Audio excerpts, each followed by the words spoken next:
Well, live from the Emerald City, Seattle, Washington, the UFO, Bigfoot, and paranormal hotspot of the Pacific Northwest. We're coming directly to you, listening in around the world. My friends, this is Spaced Out Sunday. I am your host, Michael W. Hall, the paranormal lawyer, occupying the captain's chair tonight at SOR headquarters.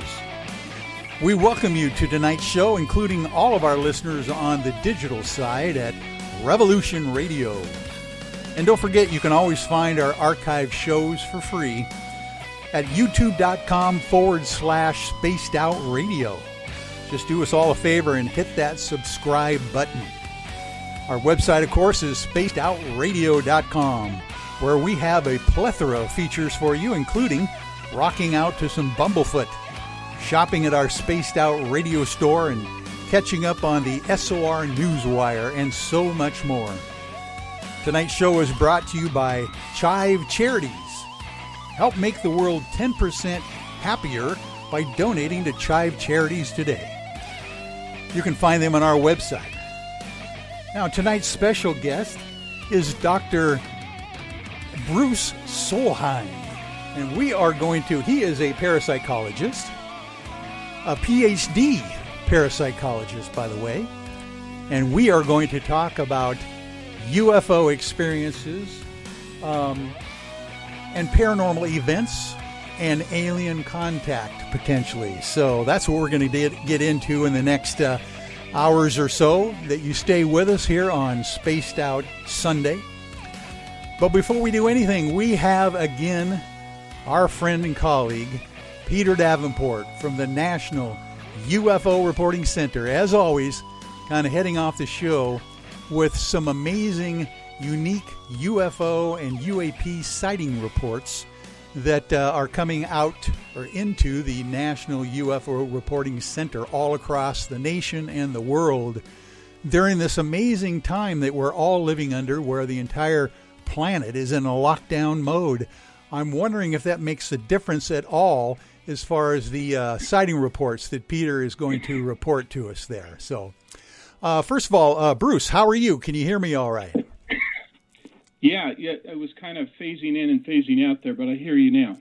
Oh, good. It's probably that background music that gives us a hard problem there. I'm sorry about that, but no, that's all right. I can hear you really well. You're coming in loud and clear. And Peter Davenport, are you there, Peter? I am here, and I concur with Bruce. I think your phone was overmodulating, maybe because of the music, or maybe a louder than average voice. Okay. I didn't hear any of the introduction, but I'm here, and I can hear you fine now. All right. Well, we're going to have to work on that. I probably am overwhelming the actual volume here on both of these music and intros, but so far so good. We're going to get into the meat of the matter there, and Bruce, you and I are going to hang in there for the top of the hour here with Peter. It's always nice to get him on the show at the very beginning, so we can maybe get some of those sighting reports that have been happening since last week when we heard from Peter last, and find out, Peter, generally, how do you feel the sighting reports are happening now during this lockdown period that we're all experiencing? Well, my sense, Michael, and it's only a guesstimate, is that I am getting more good, credible reports than has been the case in the past. But the difficulty is they're interspersed by so many prank reports and by so many reports of these Starlink satellites that are flying over the United States in clusters that are causing people to report sightings of quote UFOs, which in fact are nothing but a cluster of Elon Musk satellites. That it's hard to know for sure, but it's something I'm ever watchful for, trying to tie a UFO sighting to a more prosaic terrestrial event. But I've got, in fact, let me start with a report. This is a fresh report, and then I'll go to some reports over the past month, if I may. Just tonight, probably not an hour and a half ago, I received a call from a gentleman who lives in Tennessee, and I don't know which city in Tennessee he's from, I haven't received his follow-up written report yet, but tonight he was standing outside looking at the night sky, broken clouds, and he saw a very bright object in the western sky. Well, usually in that circumstance, with that kind of description, I just automatically or initially assume that the person is calling about the planet Venus, which is very prominent in the western sky currently. And we left it at that after the first call. 20 minutes later, he called me back and he said, "Does Venus move?" And I told him it shouldn't, although people oftentimes they're confused by stationary objects if they stare at them long enough. And I asked him, how much did it move? And he said it moved from a dead stop in the western sky, streaked over my head, and went to the eastern horizon. And that was within the last 3 hours, I would estimate, that sighting occurred in Tennessee. So there's a lot going on. All I can do is encourage people to follow up with written reports and post them to our website. But I thought it would be interesting to start with a recent sighting that occurred within just several hours. It was I talked to the gentleman, as I mentioned, twice, and he was a very solid sounding witness, very credible, very responsible sounding voice. Wow. So he is in Tennessee, as you're saying. Tennessee. Eastern part of the United States, of course, and he is seeing some very bright object in the western sky from his location. Then he says that this thing streaks from a stationary position right over his head, is saying, I don't know how close it was, but over his head and then to the east. Oh my, that's got to be dramatic for a guy like him to be able to see. And it'll be interesting to get his follow-up report about timing, how far away he thought it was, how quick, and what color, specific color it might have been. But I'm assuming he didn't have any sound that went along with this object. No, absolutely silent.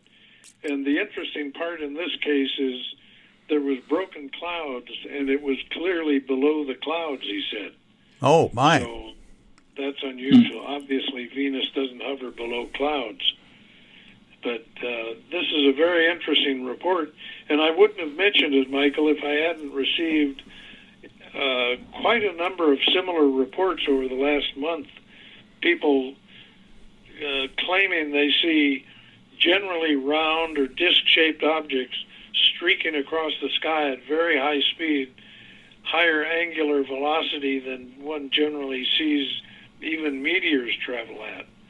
These are objects that seem to be traveling faster than a meteor in an angular velocity sense. That is, the amount of sky they cover in a fixed amount of time. Wow.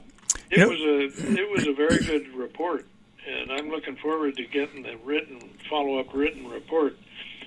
I'd like to go to another report, somewhat similar in the sense of unexplained or mysterious, unidentified lights. This one comes from just about a month ago, March 4th. I believe that was a Wednesday of 2020. A young woman writes that she was at her home in Cape May, New Jersey, visiting with a friend, and they became aware of what she calls a red dancing light out over the Atlantic Ocean to the east. And it captured their attention immediately, and they stood there and watched that red light apparently move closer to shore. And suddenly they both became aware that there were not just one but 50 they estimated a 50 in number of similar looking lights, and they drifted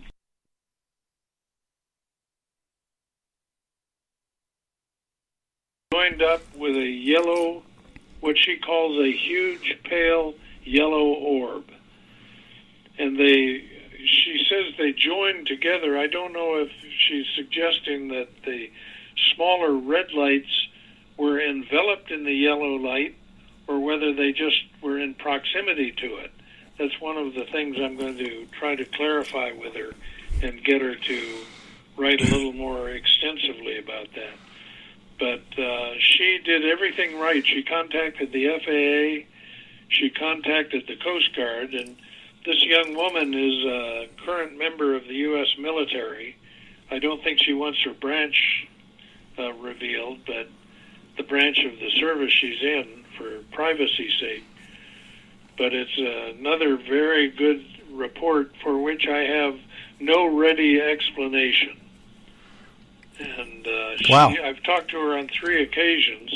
She's, I would say, a very responsible-sounding young lady with a very responsible job in the military, with nothing to gain by submitting a false report. So it's a very interesting and intriguing report. You know, Peter, that's reminiscent to me. I don't know about you, Bruce, but the idea that off the Atlantic coast in 2015, the Air Force pilots were reporting those large orbs with squares inside them, zipping past the canopies of their FA-18 jets.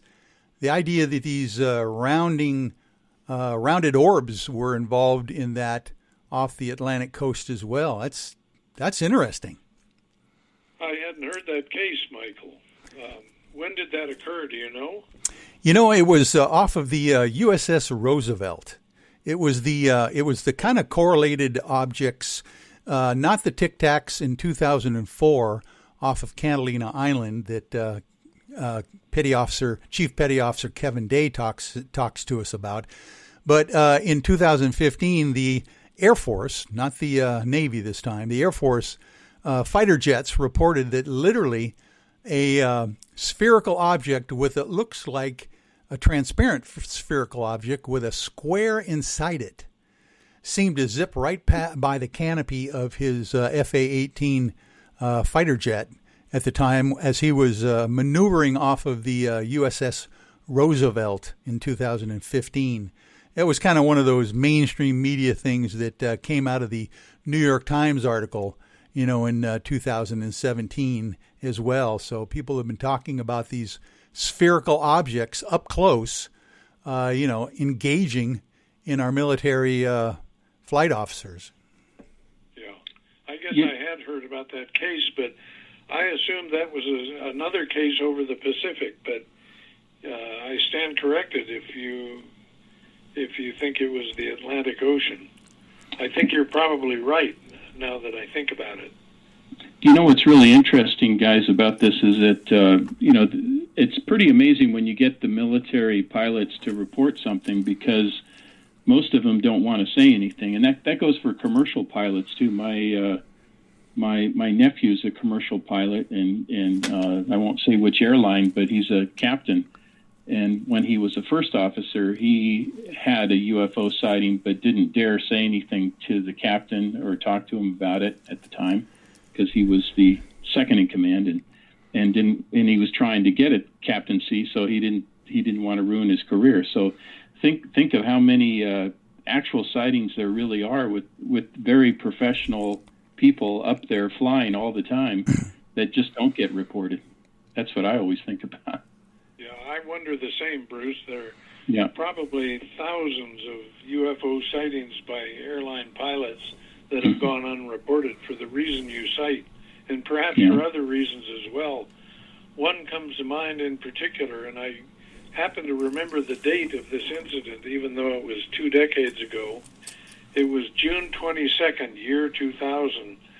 A young pilot was flying a turboprop, single-engine turboprop aircraft, Pilatus PC-12 transporter, from somewhere off the coast of Massachusetts. I think he took off from Nantucket Island. And he was flying up to southeastern New Hampshire, to Manchester, New Hampshire. And he had to skirt around heavy weather out to the west of Boston. So he was out over Rhode Island, about to prepare to turn to the north to go up to New Hampshire, when his vision he caught a small object. And at first he thought it was a soaring bird, and he glanced down in his cockpit for just a moment and glanced back to it to make sure he was going to clear that object, that obstruction. And then he realized that it was streaking at his aircraft at a very high speed. He estimates it went under his aircraft within 50 vertical feet of his starboard wing. And he immediately got on the radio and called, I think, Boston Air Traffic Control, and asked them if they had anything on radar. And initially they answered, no, we have nothing. And a few seconds later, and I have the audio, by the way, that's the reason I'm so familiar with this case. Air traffic control got back to him a few seconds later and said, yeah, we have it now, and it just reversed its course, and it is now tracking your aircraft. It's in train with your aircraft. So, oh my! That's an example of the type of report you can get from a willing not air traffic controller, but a commercial pilot, airline pilot. Yeah. You know, Peter, as you know, Dr. Richard Haynes from the NARCAP Pilot Reporting Agency has over 3,000, he says, AirCat reports of UFOs seen by commercial and military and private pilots that literally were willing to give him the UFO reports because of the anonymity that NARCAP allows the pilots to report. Mm-hmm. So indeed, there are thousands and thousands of reports that are reported, and let alone you can imagine the ones that aren't, like your brother-in-law or whatever, the pilot, Bruce, that you know, being your nephew being very reticent to say anything, obviously. Yeah. But Dr. Richard Haynes has got just reams and reams of data from those pilot reports. And Peter, I don't want to interrupt your reporting system right now because you've got some others that you want to share with us. So go right ahead. Well, not that many. One more I'd like to share with our audience, which I find particularly intriguing, is from Kingston, Ontario.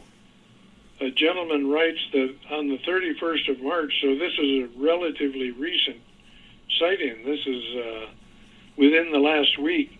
He went out on the top floor of his 14-story apartment building with a set of binoculars with the intention of looking at stars and planets in the night sky. He was scanning the sky directly above his apartment when all of a sudden he saw a muted triangular craft just streaking across the sky from south to north. Interestingly, he said it had no lights on it. And I find that interesting because the next night in Pennsylvania, something very similar. A gentleman writes that he was out looking at the night sky in Enola, Pennsylvania, when he saw something very similar. He describes a V-shaped or boomerang, what he thought was a cloud initially, but it was moving way too fast to be a cloud. It had no lights on it. He was so shocked that he stood there for several minutes, hoping that it would come back. And he saw a second one. The second one had lights on it, had yellow lights on the sides of it. And the color of the lights is indicative because under the federal aviation regulations, no aircraft is allowed to have anything but a red, white, or green light on it.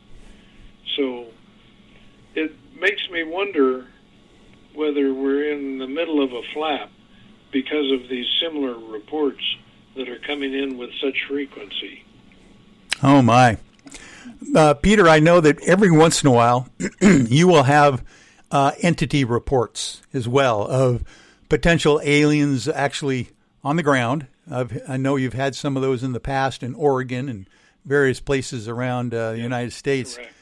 Anything new in that regard during this period that we're all sitting indoors?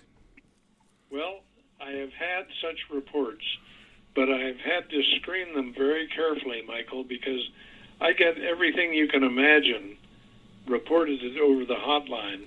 The question is, how much of it is true, how much of it is reliable, how much of it is accurate. And I have to be very careful with what I release because it's just unconfirmed.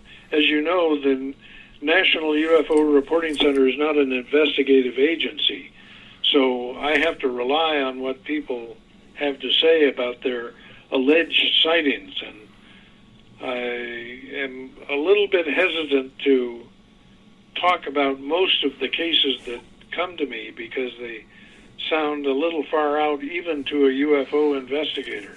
So I probably err on the side of too much conservatism. Well, and you're right. I do get reports like that. And of course, it's a double-edged sword with you now, with all the young people home from school. The prank reports are coming in right and left to the National UFO Reporting Center. We want to make sure that we admonish anyone from making a false report or a prank report to the National UFO Reporting Center and, mucking up the works in that regard and taking your time. That's just ridiculous. Yeah. Thank you for making that statement. I was dreading what was going to happen on the hotline when the schools closed, because for exactly the reason you cite, Michael, prank calls are my greatest headache. Some days between 90 and 95% of the incoming calls over the hotline are prank calls from young, rude, impudent, oftentimes foul-mouthed youth.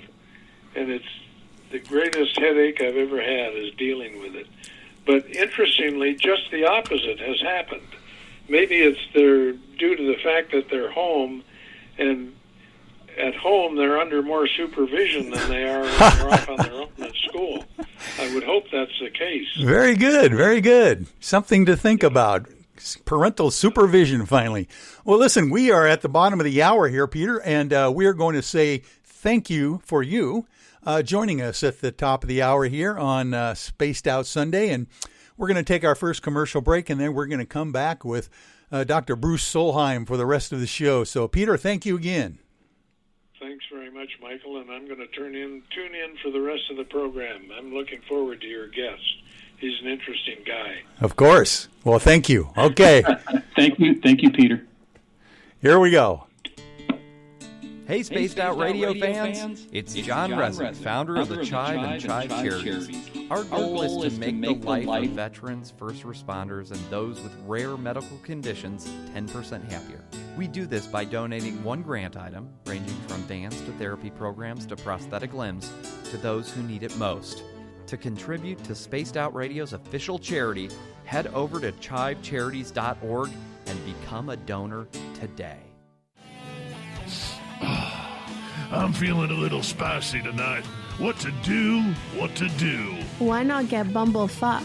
4 million Scoville units of pure hard rock. Bumblefoot hot sauces come in 3 flavors. The burning Bumble. Tone it down a bit with Bumblicious and throw the sauce on everything. Spice it up. Bumble me, baby.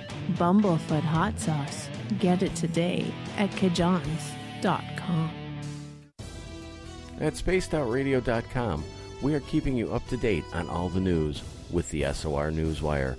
Captain Shirk leads the team that is bringing you the news of the day and exclusive stories on everything paranormal and supernatural.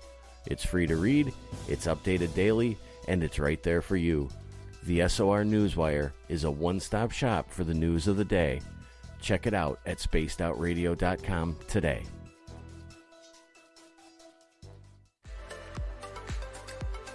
Are you looking for great advertising value for your company? Look no further than Spaced Out Radio. We have a multitude of places to get your name out there, including commercial ads during the show, special promotions, and banners on our website. Our audience is proven to support the companies that support our show. We can make your budget work for you. So for more information, please contact us at sales@spacedoutradio.com.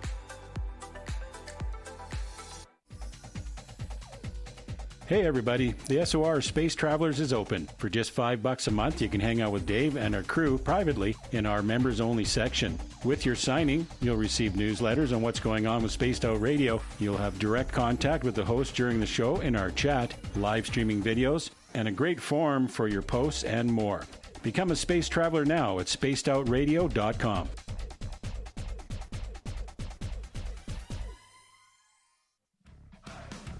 Are you addicted to the woo? Good. Me too. This is Dave Scott, and you can woo it up with me every Monday through Friday, starting at 9:06 Pacific, 12:06 a.m. Eastern, for 3 hours of great entertainment in the subjects you love. UFOs, ghosts, cryptids, intuition. Yes, we hit it all 5 days a week. Look for us at spacedoutradio.com, where together, my friends, we own the night.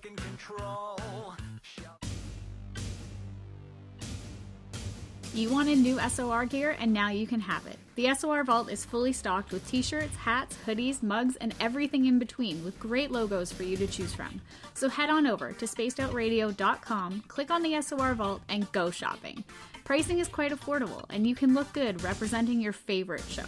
So go to our website and pick up your new SOR wear at the SOR Vault today.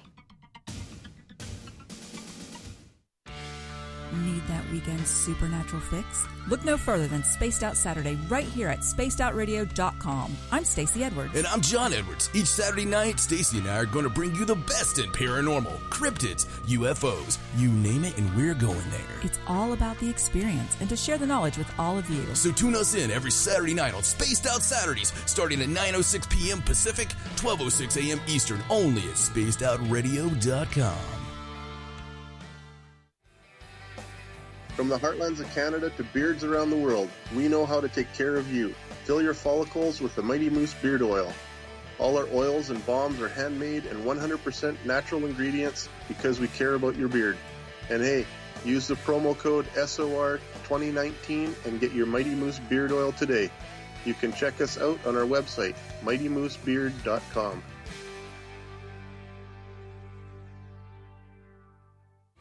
We're adding to the entertainment online for Spaced Out Radio. I'm Amber Beckrud, and I want to invite you to subscribe to our YouTube channel and check out Cryptid Tales, where I will take you on a journey into some of the strangest legends and lore from around the world, relaying the stories to you of the strange creatures and experiences that people have had throughout time. You can find Cryptid Tales at youtube.com/spacedoutradio, and while you're there, don't forget to check out our free archives and leave a comment. See you there. Cold drinks, great food, and the best music in Vancouver. The Moose Vancouver is the place to be, open until 2 a.m. nightly. Everything on the menu starts at just $6.95. Who serves food that cheap anymore? At the Moose, you'll never know who you'll run into. Rock stars, actors, athletes. It's the place everyone wants to be. So join us at the Moose Vancouver, the official party bar of Spaced Out Radio. Hello everyone, this is Ryan Stacy from the Experiencer Support Association, otherwise known as TESSA. We're glad to team up with Spaced Out Radio to help investigate your experiences on the SOR Sightlines Report. Together, we'll investigate the strange sightings and occurrences you've had. We're looking for answers just like you. So fill out a Sightlines report on the Spaced Out Radio website and let's figure out what's going on together.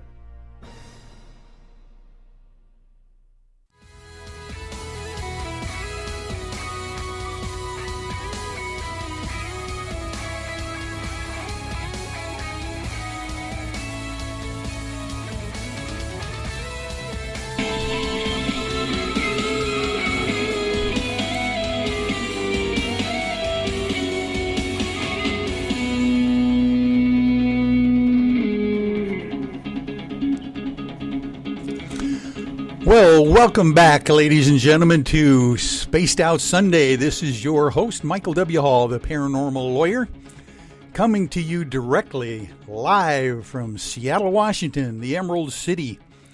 And I am back here for a wonderful show with my guest tonight. Dr. Bruce Olav Solheim. He earned his Ph.D., by the way, in history from Bowling Green State University in 1993 and is a distinguished professor of history at Citrus College in Glendora, California. He was a Fulbright professor as well and scholar in 2003 at the University of Tromsø in northern Norway. Bruce has published 9 books and written 10 plays, 2 of which have actually been produced. He also has published 3 paranormal books named Timeless, Timeless Deja Vu, and his latest, Timeless Trinity. His latest book deals heavily with his alien contact experiences, as well as other paranormal events. And Bruce has recently published a comic book featuring an alien hybrid character named Snark. I'm going to ask him about that. It's for all ages and is illustrated by Gary Dumm. That's D-U-M-M, of the American Splendor fame. Wow, what a great bio that is there, Bruce. Thank you for joining me back here on Spaced Out Sunday. Well, thank you, Michael. I'm glad to be here. Yeah, this is going to be fun for you. And by the way, thank you for being on with me for Peter Davenport's reports. It's always fun to be able to share Peter Davenport's knowledge and sighting reports with another colleague like yourself, who, I get to speak with Peter every weekend about this same time. So it's fun to be able to spread him around and kind of introduce him as you know Peter very well. But the idea that you get to talk with him more often when you're a guest on this show, it's always fun. Oh, that was great. Yeah, I enjoyed meeting you. It's fascinating for him to tell us that the idea could be that more reports are coming into the reporting center because potentially people have a lot more time on their hands. How are you dealing with that whole issue of being hunkered down out there in Los Angeles? Well, it is rather unique. I'm still teaching because I teach full time at Citrus College, and but because I also teach online classes, it was really easy for me to convert all of my traditional classes to online. So I know it was tough for some professors who don't do online, but so I'm just I'm working, teaching these classes from home. So everything's right here in the bunker, Yeah. And we're as my wife Ginger likes to say, we're cootie free. We're working very hard to keep it that way. She has asthma, so we have to be very careful. Oh yeah. So my youngest son is here, and he's also a student, and he's been great. And I found myself, I kind of feel like that movie Groundhog's Day with Bill Murray. Right. I don't know if you ever seen that movie. I kind of feel like that's what I'm in that movie. Every day, I have a routine, and it just kind of one day goes into the next, and I'm not sure what day it is. So yeah, but since I'm a writer and a researcher, I get finding lots of time to do that and take my daily spirit walks. So it's much easier when, the whole day is my own to organize, really. So I'm enjoying it. Maybe this is a little bit what retirement might look like, except, we can't travel anywhere, right? Which I hope to do when I actually retire. But other than that, just having the day as your own. Yeah. Is nice. Oh my goodness. And Ginger, your wife, having to deal with asthma in the LA area has got to be difficult as well. Yeah, she has, one of the worst kinds of asthma, so we have to be very, very careful with her, and we cannot allow this virus to get into this house or any of us get it. So yeah, we're working very hard, and that I've found on my walks that people are getting a little bit better now, but I wear a mask, and it's not an N95. I'm not taking a mask away from nurses and doctors. It's just a regular mask like you would get for working around the house or whatever. But anyway, I wear it, and I keep my distance. But some folks they just don't get it. They're out there and they're walking right together, and they're getting too close. And so I've had to modify my route a little bit for privacy and also for social distancing. But so you have to be careful. I don't go to the grocery stores or anything. We have it delivered. So I don't think I've driven anywhere for 2.5 weeks. I think my truck's just sitting there in the driveway. Yeah. So, I heard someone get out to take my walk. That's it. I heard someone say, gosh, this is like the Depression era. I'm getting 49 days per gallon, on my gas. Exactly. It's like, yeah. Oh my. And you are also like my friend and client, Peter Davenport, who was just on. He takes a daily walk himself. And also another client of mine, Grant Cameron, does this. Literally, he uses those walks, I think both of them do, as contact modalities. And I'm very interested to find out how your spirit walks work and what those things are providing for you as far as information and potentially even spiritual growth. Yeah, well, it's I was looking at I keep a daily journal from these walks. I'm not going to say I've been doing these for about 1.5 years now, a little more than 1.5 years, and I keep a journal. I'm not going to say I've walked every day for 1.5 years, but the last, I think, 25 days I have walked every single day, in approximately the same time every day. So it's like clockwork.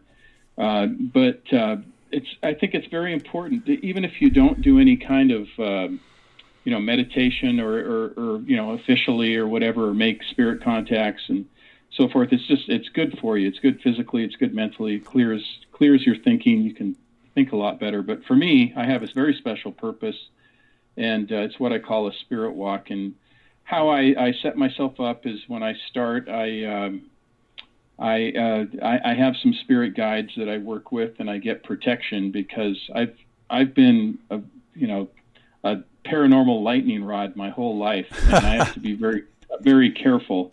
And it started at age 4, and it's just been going on kind of randomly and frequently until I finally learned how to manage it. I'm not going to say control, because I don't think you ever totally control these kinds of things, but I can manage it, and so I can open up my aperture, some people call it, I call it my radar dish, and with protection, and then I can reach those people I want to reach, usually relatives that I like to talk to, my mom and dad, and a few friends, good friends of mine, especially my friend Gene Thorkelson, who died in 2016, who really got me to started on this. A month after he passed away, he came to me in a vision and told me it was time to explore that part of my life that I've been wanting to my whole life, but just haven't had a chance, and to write my stories and publish them. So he's responsible for these 3 books, these timeless books. And so I always talk to him when I go on spirit walks. And I have a procedure where I open up myself and with protection, my spirit guides, and then I also talk to a very interestingly for your listeners, a person I call Anzar, who's a ancient alien mystic, and I was introduced to him in 1997. Before I was doing these spirit walks, I just had a vision, which I would have occasionally, like I said, randomly but frequently. And he came to me, and he didn't go by the name Anzar at that time. He went by the name the progenitor, which means the first, the one that brings everything about. And he gave me some really interesting information about life, and kind of helped me, nudge me on what he would use the word nudge. He likes to use the word nudge, which kind of cracks me up, but on my spiritual journey. But it really wasn't until Gene passed away and came to me very clearly about a month after he died and told me what it was like in the spirit world. And he said, I know you've been experiencing this your whole life. Now's the time to get a handle on it and tell the world what's been going on. This is your mission now to do this. And he even gave me the title of the trilogy, Timeless. He said, because in the spirit world, there is no future, there's no past, it's all the eternal now. It's just everything at once, which kind of goes along with what a lot of quantum physicists talk about in the subatomic world, that there's not this sense of linear time. That actually can go forwards and backwards, and it's just all happening at once. I think even Einstein talked about that. But so from that point on, I've been doing this journal, and fascinating information comes through. One thing that's interesting, people, they'll ask me, hey, can you, predict what's going to happen? And Anzar has a great answer for that. He says, predictions are often wrong, but preparations are never wrong. So if he gives me information like, this, and he did about a year ago,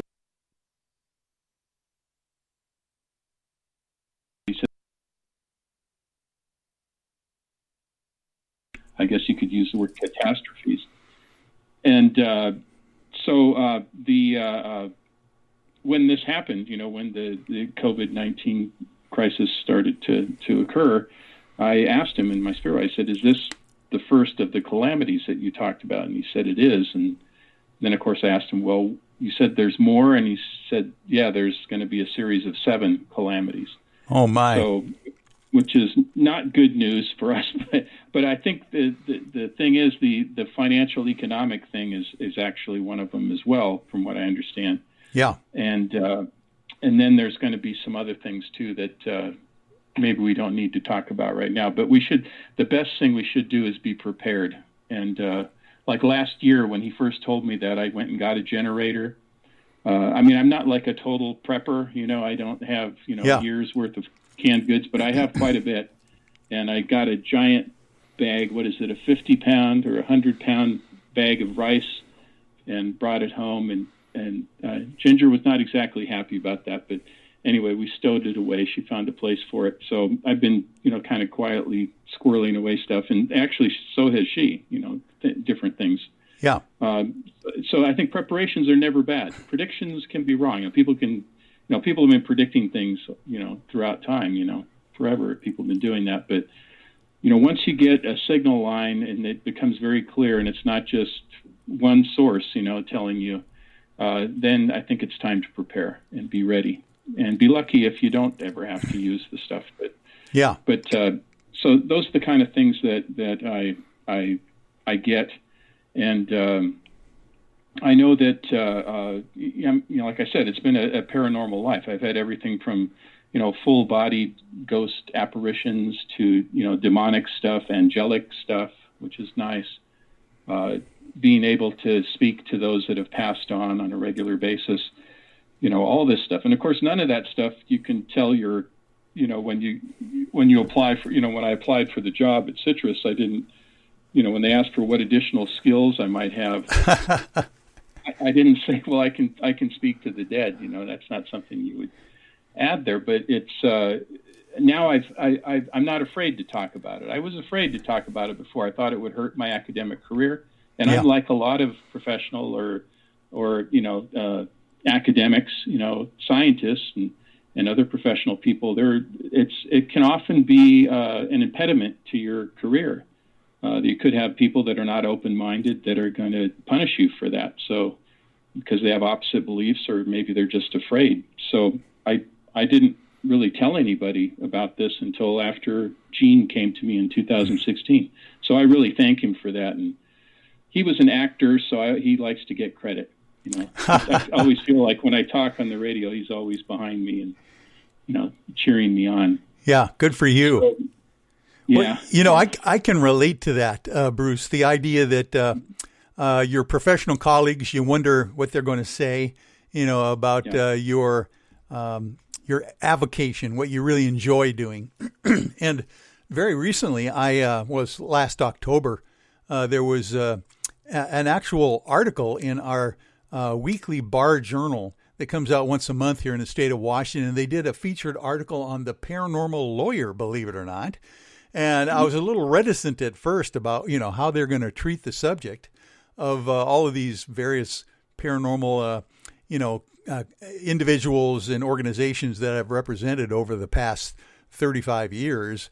But it came out to be a good article, very fair and balanced. They even covered my involvement in the Admiral Wilson Core Secrets smoking gun memo. They went off real well. And so the rest of my colleagues, most of them said, wow, I knew you were into that the whole time. What's the big deal? You know, and there hasn't been a blowback at all. I've been very pleased with that. Have you experienced the same thing? It's been very positive. In fact, when the first book came out, the first book kind of tested the waters. I didn't go into the more bizarre stuff. I didn't talk about any alien stuff or anything in the first book because I wanted to test the waters and see what would happen, even though Gene said I should just, go for it. But so I was more conservative, but the reaction was very good, and I thought, well, okay, I'm going to see if I can go a little bit further. So I asked my dean if it'd be okay to teach a paranormal course at the college, and I got that approved. That was approved all the way up to the board of trustees. So wow, obviously some very open-minded folks that are supportive, and that's been a very popular course. I've been teaching that since 2018, I guess, and I forgot how many times I've taught it now, but I have dedicated students. I have some students that have taken the course every single time because we always do different things. I bring in different guest speakers, and really the whole purpose of it is to kind of present a baseline of understanding or a framework of understanding for students, because so many people have paranormal experiences, but they have no idea what's going on or what the theory is behind it or what scientists are saying or what, is there laboratory proof for telekinesis? They don't know any of this stuff. So I introduce them to that, and I have them talk to people like Dean Radin. I've had Dean Radin be a guest speaker. Oh, my. Yeah, so and Terry Lovelace, whom I think you know. Yeah. Talking about his experiences. So I bring in guest speakers, and we get that framework set up. And then the main reason they're there, other than to kind of make sense of this whole thing, is so they have a safe place to talk about these things, because oftentimes they can't talk to their own families, their colleagues, but they can talk to us. And so I provide that safe space for them, and people keep coming back. They love it, and I love these students. They're great, and they're all ages too. You get younger ones, and I get a lot of older students, but kind of a good age range. And I really enjoy teaching the course. And of course, it's not a credit course. It's through community education. So the cool part about it is I don't have to grade any papers or anything. Very nice. I do enough of that. I think it's fantastic that you are teaching a course like that at a fully accredited state college. My gosh, State University. And I'm always interested in the newer generations of college students and students nowadays. How do you think that they come to this course? Are they coming to the course with some preconceived ideas, or are they pretty much well open to the whole idea of the paranormal to begin with when they come to these courses? Yeah, usually, I will occasionally get a skeptical person or a skeptic. In fact, I had a colleague of mine who's a science and, hard science math type person, and a total skeptic, took the course because he just thought, what kind of stuff is going on here, but he was a friend of mine, but he took the course, and by the time the course was over, he would now officially, I think, be agnostic about it. He Wow. had doubts about it, but he said there's certain things. And I know he was coming along with this in his development because he sent me an email about, I think my cat is haunting me, my old cat. Can spirits be cats? And I said, well, yeah, there's animal spirit. And so I have a very close friend of mine who literally says that she seems to be visited by her deceased cat on a nightly basis. The cats used to curl up down at their foot of their bed, and she literally feels the pressure, the whole thing. It feels just like this cat in her, and she's fully awake at the time when this happens, or she'll wake up in the middle of the night. So I believe that whole idea of animal spirits as well. Oh, this is great stuff. I really appreciate the idea that you have been able to walk that tightrope, that fence, very easily, it sounds like, between mainstream education and academia, getting a Ph.D., my goodness, and also being able to keep your mind wide open to the the paranormal and the various experiences that you've been talking about and experiencing your whole life. I definitely want to get into, what started you on the path when you were 4 years old. That sounds like a very interesting and probably life-changing experience that you had as a young toddler. Yeah. It happened in northern Norway on a remote island 200 miles above the Arctic Circle, where my parents are from. They're from this remote island, and we were visiting my grandmother. Did you say 200 miles north of the Arctic Circle? 200 miles north of the Arctic Circle. My goodness. And yeah. On an island, a lonely island in the north. If you've ever heard of the Lofoten Islands, it's the northernmost of the Lofoten Islands. My goodness. And northern Norway. And it was winter time. We were staying with my grandmother in this old farmhouse that's over 120 years old. And I got very sick suddenly. I was out playing, and I got very sick. My neck got stiff. I had a fever, and I just barely made it home because my muscles hurt so much, and I was dizzy. And I got home, and to my grandmother's house. She had this little bed in the kitchen because she had a bad leg, and she couldn't get up the stairs very easily, so she just would sometimes take a nap in her kitchen. So I was lying down in that bed, and the relatives from next door, because I'm related to everybody on that island, came over, and they were saying things like, "Oh, this is what happened to your cousin when he got polio. This is what happened to your brother who he got sick like this, and the next day he was dead." And they were really scaring me. As a little kid, I was crying. Yeah. And there's no hospital on the island or anywhere nearby. So it's just, you have to just make it. That's all there is to it. Right. Old school. So folk remedies or whatever. So I remember I fell into a very uneasy sleep, and everybody left the kitchen. And of course my parents were upset. My grandmother was upset, but I was there, and I woke up and there wasn't anybody in the kitchen, but there was this bright light above me in the beams of the ceiling in this old kitchen. And the bright light was very warm, and it was very reassuring, and it just kind of descended on me, and I felt like everything was going to be okay. Not only did I feel better, and I was very, very sick, and I just felt like everything was going to be okay. So I went back to sleep, slept very soundly, and when I got up in the morning, because they didn't bother me in that little bed, they just let me sleep there, I woke up and I was completely fine. And my mother and my grandmother, remember, they told me that it was a miracle, and that was my guardian angel. The light was my guardian angel. Yeah. Oh, my. I think what that did was open the doors. It opened the doors of perception. I guess if you like the quote from William Blake, right? It opened the doors of perception to the infinite, and I peeked into this other world, and I thought I knew what was possible. And of course, my mother was a believer. She was very psychic, and her mother was very psychic, so it kind of passes down, I guess. But that was my introduction, and from that point on, things just started happening on a regular basis. Oh, my. Well, we have to take a break right now, but I am so glad we got that story in under the belt here before this last break, and we're going to come back with Dr. Bruce Solheim here at Spaced Out Sunday. Stay tuned. Looking for creative ways to get your company out in the public? How about advertising on Spaced Out Radio? Our sales department is waiting to hear from you, and we can work around any budget. From commercial spots to banners to special promotions, there are many opportunities to get your name and product out to our SOR listeners. For a price guide and more information, please contact us at sales@spacedoutradio.com. If you like it hot, real hot, then heat up your meals with Bumblefoot hot sauce. Get your Bumblefoot hot sauce today. The sauce, Bumblicious, and the 4 million Scoville unit Bumble. We're going in hot, real hot, coming out even hotter. Keep the milk nearby and tantalize your taste buds tonight. Bumblefoot hot sauce, available now at kajans.com.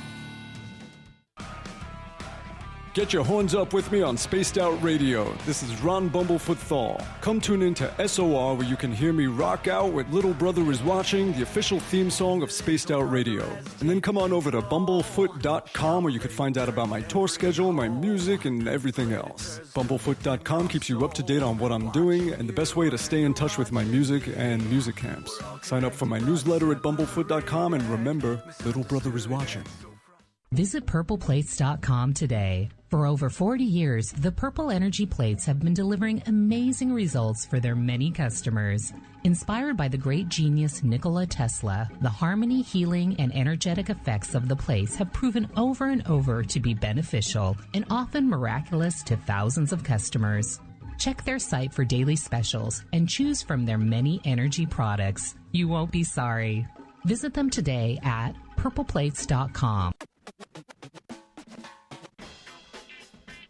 The SOR Vault is open for business, and do we have some cool swag for you to pick up? All you have to do is head over to our website and click on the SOR Vault. You have a variety of cool logos to choose from, and put them on anything you want. T-shirts, hoodies, hats, coffee mugs, you name it, we can get it to you. So do your shopping by supporting the store you love. Get your Spaced Out Radio swag at the SOR Vault today.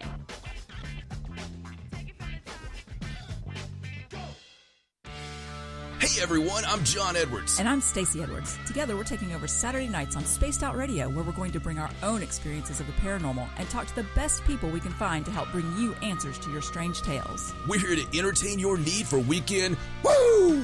So tune us in at spacedoutradio.com starting at 9:06 Pacific, 12:06 a.m. Eastern, where we can all get a little spooky together. Spaced Out Saturday nights right here at spacedoutradio.com. We are scouring the world for the most intriguing stories of your day. Take the time to read up on the SOR Newswire, where our team, led by Captain Shirk, will deliver to you some of the best paranormal and supernatural news, along with some stories that will blow your mind from the weird to the wacky. It's the news outside the news that piques interest, and that's what we're looking to deliver to you. The SOR Newswire, only at spacedoutradio.com. We all know on Spaced Out Radio we love a good beard and mustache, so why not take care of your facial hair with Mighty Moose Beard Oil? Made in Canada, we're taking care of beards and stashes around the world. We use 100% natural ingredients with our oils and balms to make your whiskers feel silky smooth. Use promo code SOR2019 at mightymoosebeard.com today. Hi, this is Amber Beckrud, and I want to invite you to subscribe to our YouTube channel where we store all of the SOR show archives for free. And as an added bonus, every 2 weeks I'm posting brand new content on Cryptid Tales, where I will get into some of the spookier legends and folklore from around the world and tell the stories that go with them. Find us at youtube.com/spacedoutradio and check out Cryptid Tales today. Drop a comment and let me know what you want to hear. See you there. Are you an experiencer of something strange that can't be explained? Do you want help finding out what's going on? I'm Ryan Stacy, head of the Experiencer Support Association, otherwise known as TESSA. We've teamed up with Spaced Out Radio to investigate cases filled out in the SOR Sightlines report. We are independent and there's no cost to what we do. All we need is your experience. Let's find out what's happening together on the SOR Sightlines report. Hey, space travelers, this is John Resig, founder of the Chive and Chive Charities. If you know anything about our website, you know we like to do things a little differently. We're not some faceless organization collecting money for a nebulous cause. Our donor dollars go directly toward life-improving items. Then we give those items directly to an underdog who needs it most. To become a donor with Spaced Out Radio's official charity, Chive Charities, just go to chivecharities.org/donate. For the price of 1 cup of coffee a month, you can become an SOR Space Traveler. The Space Travelers Club is a place where you can interact with other listeners, either live during the show or on our great forum. We want your stories, pictures, comments, and ideas. You'll get live video streams, exclusive content, and be a part of our newsletter. Stay in touch with everything SOR. The Space Travelers Club is just $5 a month at spacedoutradio.com. Hi there, this is Dave Scott, and I'm bringing you the Woo every Monday through Friday on Spaced Out Radio. I'm going all out to bring you the strangest, oddest stories and subjects I could find for your entertainment. Why? Because when we hit peak Woo, I know I've done my job. So come tune us in at spacedoutradio.com, 9:06 Pacific, 12:06 a.m. Eastern, and together, my friends, we own the night.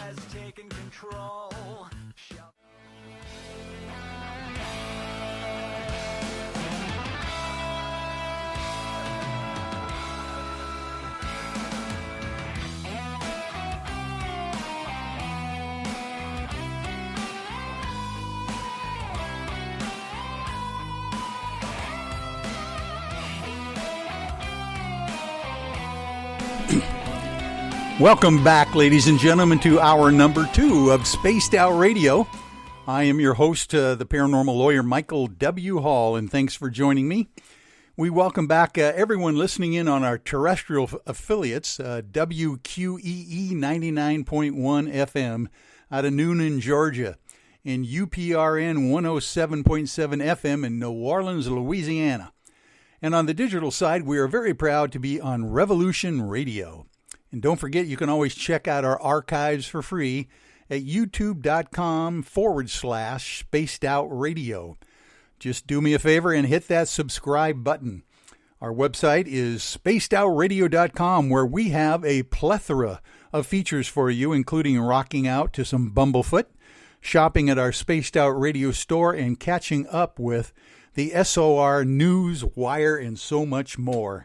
And thank you for joining the second hour of Spaced Out Sunday with my host, Dr. Bruce Olav Solheim. And I'm glad I got the Olav in there this time, Bruce.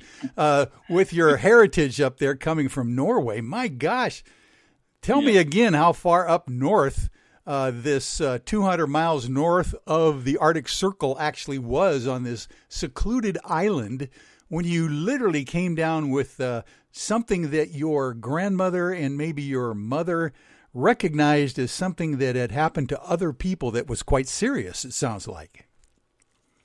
Yeah, it was a miracle cure, and it was what they said was that it was my guardian angel. So it was an angelic experience, a healing experience, and the thing that opened up the doors for me for a paranormal life that I've had ever since. For the next 57 years, it's been that way. Oh, my. I mean, here you are as a 4-year-old person, literally, and this story, this thing sticks with you your entire life. It seems to be almost indelibly written on your psyche somehow. Yeah, and I've had more experiences, at age 6, at age 8, and just from that point on, I've had near-death experiences when I was 8. Well, I should say this, that there was something kind of unique about me as a kid. I remember as a little kid, even at 6 years old and 8 years old, I used to ride my bike up to the local graveyard, and I felt very comfortable there. And I would take my little friends with me. We'd pack a brown bag lunch, and we would go up there on a weekend and ride our bike when it was good weather.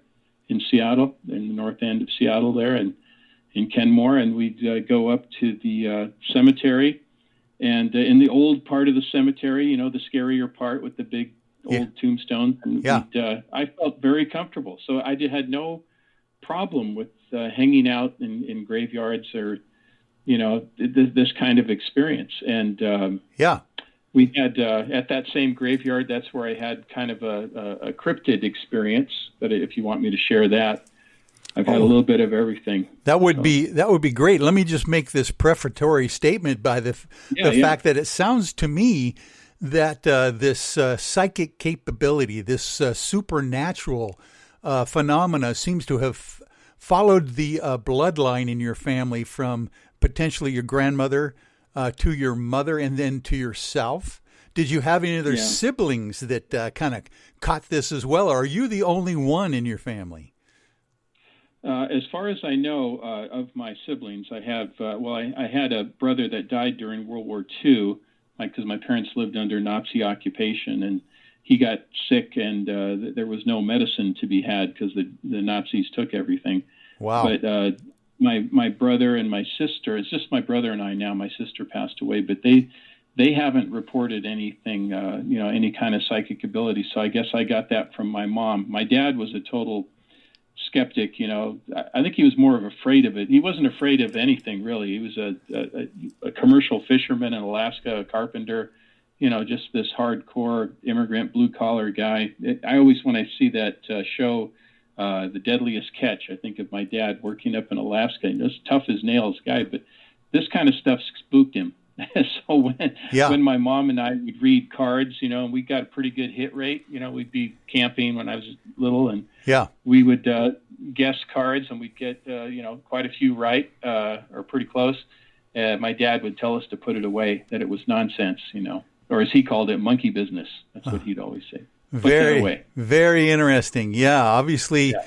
And, I've heard also of people that have that attitude that they don't necessarily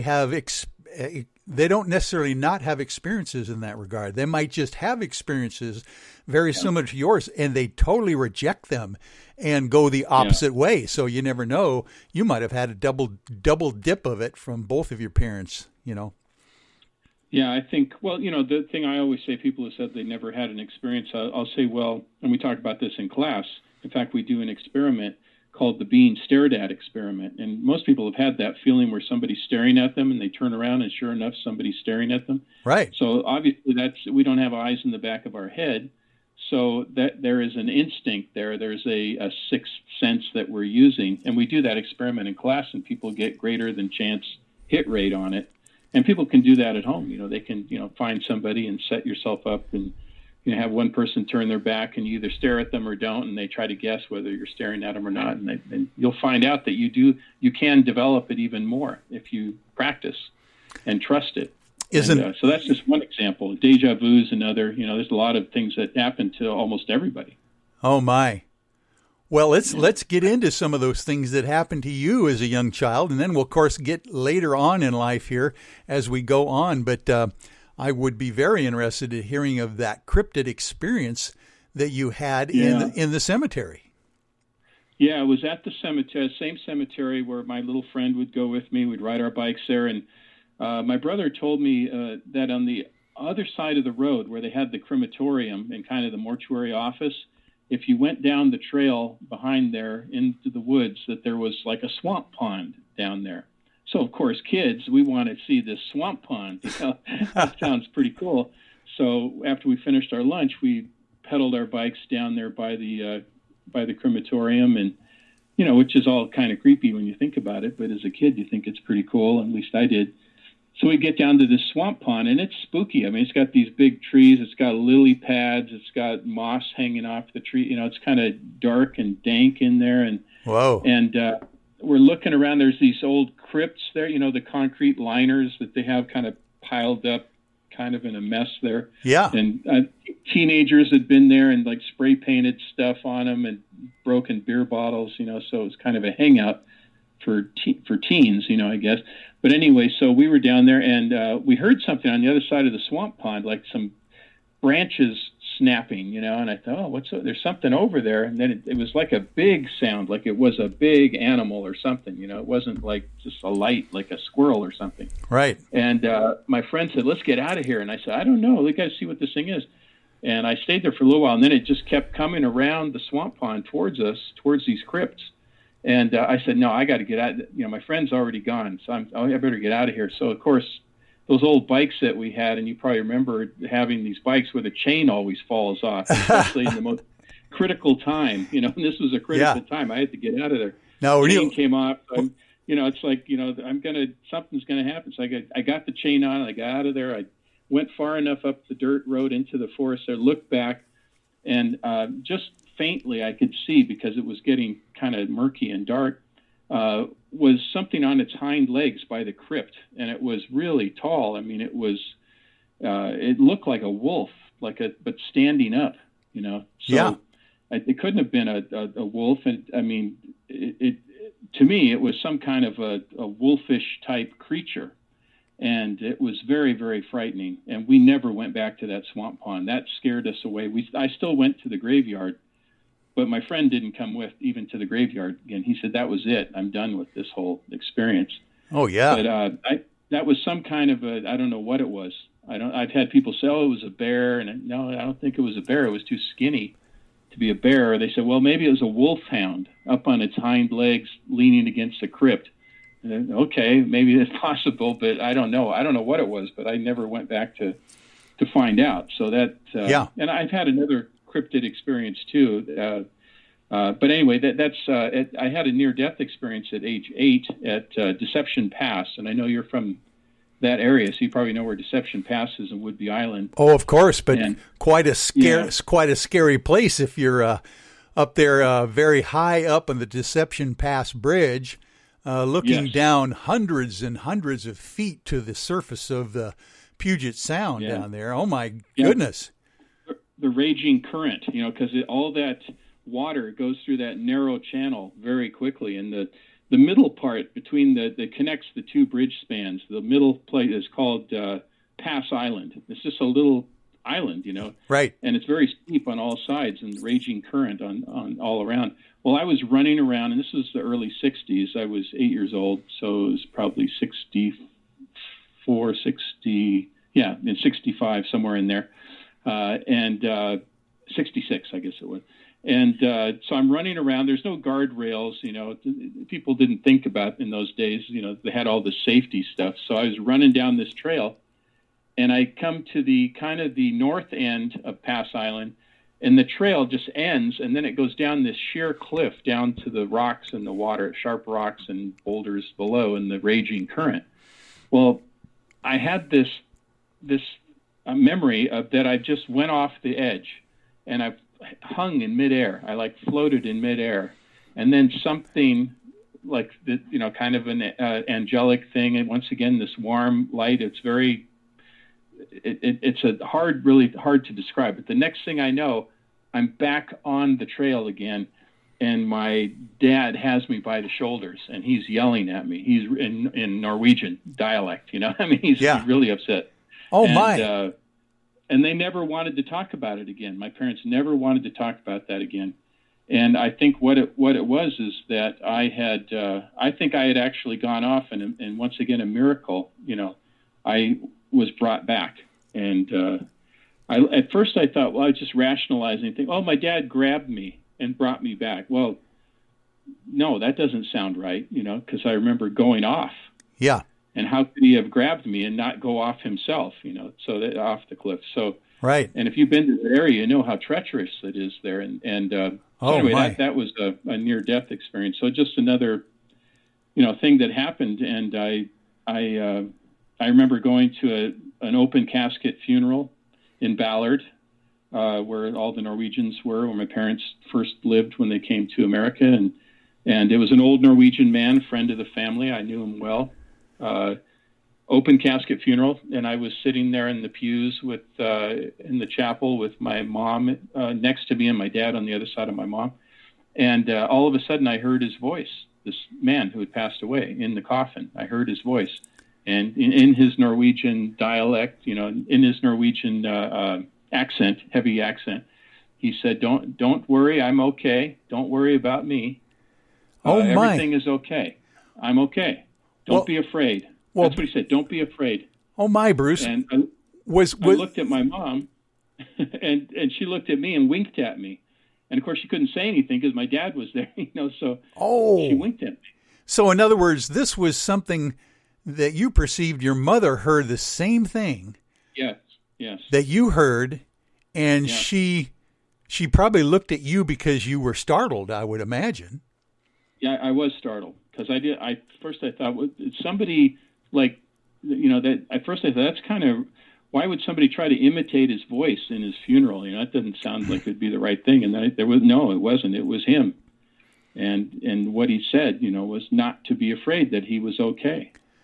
Well, and let me ask. It was kind of reassuring and scary at the same time. Oh boy, yeah, things are happening to you right and left here, opening your mind up, whether you wanted to or not. It sounds like. Let me ask you this, the paranormal lawyer questions about some of these experiences that you have, because I just love this kind of stuff. And indeed, at one point, I would love to be able to have the idea of the paranormal being put on trial. Can you imagine having a mock trial of some of these issues with, a good prosecutor, good defense attorney, a judge up there that really knows his business. I remember the old Jerry Spence days, the very famous defense attorney that would put on mock trials regarding the JFK assassination, and get into those details.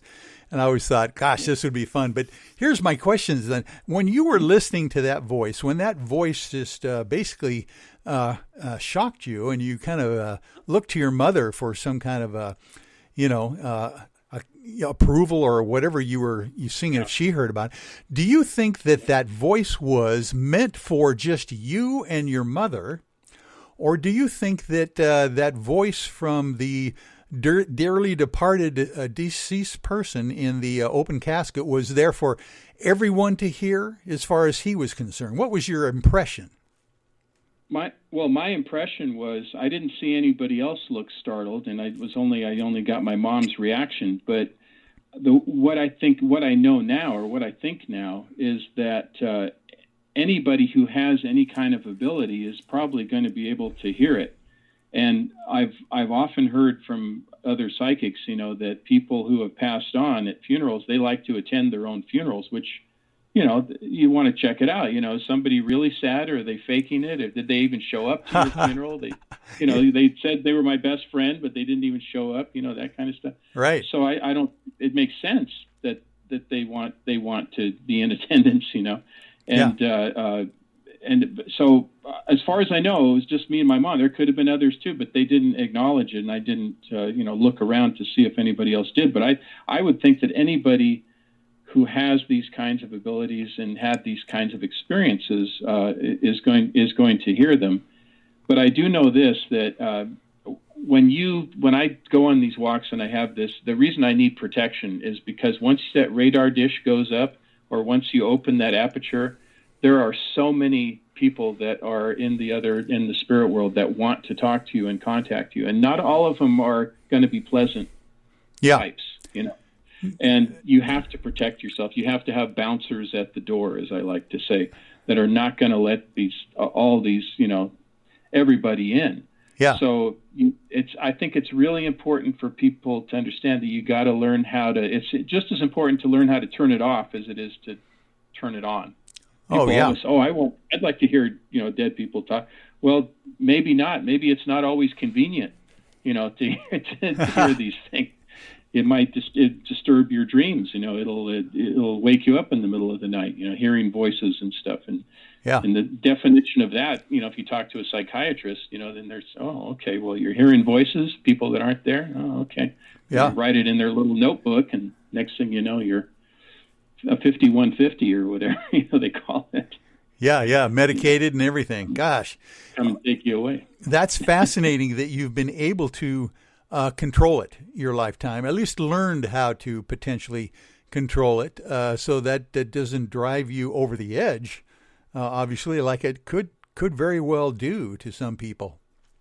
It could, and it's. I always use the word manage, because control is a very strong word. It assumes you have control of all this, but really the best you can do is manage it effectively, because you're still going to get things that happen, and and the other thing is, I always wondered why I didn't like to go to parties. I always had a lot of trouble at parties, and I'm kind of introverted, which is odd that I'd be a professor and talk on the radio and other stuff, but I've learned to adapt to that. But the parties are very difficult for me, because it's not that I can read minds, because people that are very intuitive, they tell you that they don't read minds, they read intentions. Yeah. Which is just bad, really, because you walk into a room and all of a sudden you see clearly, unless you turn it off before you go in there, you're going to see everybody's intentions, and it gets very noisy, and you just can't relax. And usually what I do is I just try to find one person and I just glom onto them. I can't be this social butterfly that goes from person to person, because there's just too much signal noise. And so I find one person and I tune everybody else out, and I concentrate. And the people say, "Why aren't you mingling?" It's because I can hear what their intentions are. I don't want to mingle. I don't want to know all this stuff. Yeah, and of course there's those people there that seem to be spirit suckers as well. They just kind of drag it right out of you, almost with their negativity as well. I would imagine you have a difficult time with that also. It can be very difficult, and it's and I'll tell you with when I was in the Army the first time, I was a jail guard, and that's a horrible profession for a very psychic person. Oh man! I had to learn how to I called it putting myself in the bubble. And I've heard combat veterans talk about this, police officers talk about it, firefighter, people that see a lot of mayhem and terrible things. They have to really kind of numb themselves to this. And I called it putting myself in the bubble, because I would, you talk about hearing people's intentions. You don't want to hear people's intentions in a segregation unit at a prison, and so it's terrible. And dealing with murderers and stuff, it's not good. So that's one thing I learned to do that. The problem with that was I didn't know how to manage it well. So I would put myself in the bubble, and then I never came out of the bubble. So it affects your relationships with other people, especially your marriages. I wasn't very successful because I protected myself so much that I would never come out of the bubble. Well, I was just going to ask, how did you end up being with Ginger, and how does she cope with the idea that you're that kind of a sensitive as well? Well, she's very intuitive. She will say that she's kind of agnostic about all this, but she has had experiences, and she's a very intuitive person. She always says, I have very powerful thoughts. For instance, a friend will say, I'm really looking for a red umbrella for my backyard. If you see a red umbrella, let me know. And Ginger will say, she just will focus on this thing. And then she'll go around, and this is before the whole, virus thing, but she would go around and on garbage day, and people throw out stuff that you'd be surprised. People, maybe not surprised what people throw away. Yeah. And sure enough, she finds a red umbrella. Isn't that something? Intention, and what Dean Radin, Dr. Dean Radin of IONS, Institute of Noetic Sciences, says, what it is you have attention and intention, and then you can make things happen. And so she has that ability, but she doesn't she doesn't sit around and talk about it. She doesn't talk publicly about it. She doesn't talk about aliens, but she supports me in everything I do. So she has her interests and I have my interests, and that's kind of how we approach it. And I'm actually glad that, she's not seeing and hearing all the things I'm seeing and hearing, because I need to have that grounding. I can't be doing this 24/7. It's a little bit too much. I'll bet. So I think it's good to have different interests. Well, wonderful. We are at the bottom of the hour for another 6-minute break here, Bruce. So we will be right back with more to come on Spaced Out Sunday. Cold drinks, great food, and the best music in Vancouver. The Moose Vancouver is the place to be, open until 2 a.m. nightly. Everything on the menu starts at just $6.95. Who serves food that cheap anymore? At the Moose, you'll never know who you'll run into. Rock stars, actors, athletes. It's the place everyone wants to be. So join us at the Moose Vancouver. The Moose Vancouver, the official party bar of Spaced Out Radio. Hey, Space Travelers, this is John Resnick, founder of the Chive and Chive Charities. If you know anything about our website, you know we like to do things a little differently. We're not some faceless organization collecting money for a nebulous cause. Our donor dollars go directly toward life-improving items. Then we give those items directly to an underdog who needs it most. To become a donor with Spaced Out Radio's official charity, Chive Charities, just go to chivecharities.org/donate. Hello, this is your guitar man, Ron Bumblefoot Thal. And I have to tell you, I love the response I get from Little Brother is Watching from Spaced Out Radio fans. It's amazing how music can inspire and make people think deeper about what's going on in the supernatural world. You can head over to my website, bumblefoot.com, to check out my music, my guitar workshops, my touring, even check out some of the hot sauces that I'm working on. And make sure you keep on listening, because with Spaced Out Radio, you know Little Brother is watching. We're adding to the entertainment online for Spaced Out Radio. I'm Amber Becker, and I want to invite you to subscribe to our YouTube channel and check out Cryptic Tales, where I will take you on a journey into some of the strangest legends and lore around the world, relaying the stories to you of the strange creatures and experiences that people have had throughout time. You can find Cryptic Tales at youtube.com/Spaced Out Radio. And while you're there, don't forget to check out our free archives and leave a comment. See you there. Hey everybody, the SOR Space Travelers is open. For just $5 a month, you can hang out with Dave and our crew privately in our members-only section. With your signing, you'll receive newsletters on what's going on with Spaced Out Radio. You'll have direct contact with the host during the show in our chat, live streaming videos, and a great forum for your posts and more. Become a Space Traveler now at spacedoutradio.com. Looking for something new to push your limits? Look beyond the spectrum. A new docu-series featuring some of the best researchers in the world when it comes to everything from UFOs, government cover-ups, and strange humanoids. Truth Seekers Stephen Bassett, Jeff Meldrum, Jack Kasher, and Stanton Friedman, among others, all chip in to bring their knowledge to you. Beyond the Spectrum can be found on Amazon as well as Tubi TV. Tell us what you think on our Amazon page. Are you looking for great advertising value for your company? Look no further than Spaced Out Radio. We have a multitude of places to get your name out there, including commercial ads during the show, special promotions and banners on our website. Our audience is proven to support the companies that support our show. We can make your budget work for you. For more information, please contact us at sales@spacedoutradio.com. At spacedoutradio.com, we are keeping you up to date on all the news with the SOR Newswire. Captain Shirk leads the team that is bringing you the news of the day and exclusive stories on everything paranormal and supernatural. It's free to read, it's updated daily, and it's right there for you. The SOR Newswire is a one-stop shop for the news of the day. Check it out at spacedoutradio.com today.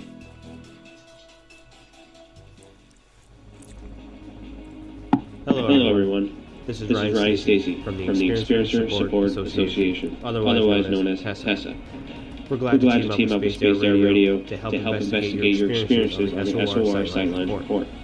Together, we'll investigate the strange sightings and occurrences you've had. We're looking for answers just like you. So fill out the Sightline Report on the Spaced Out Radio website, and let's figure out what's going on together.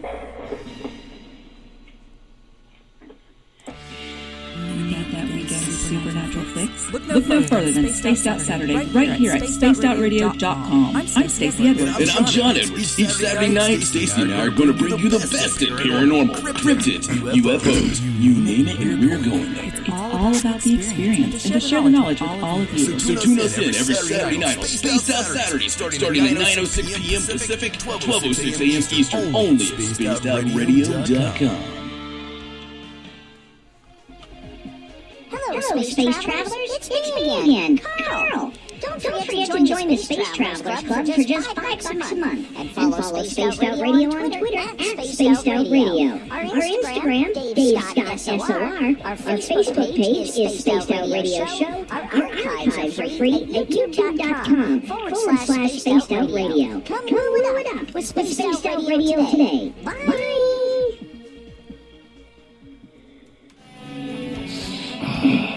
I'm feeling a little spicy tonight. What to do?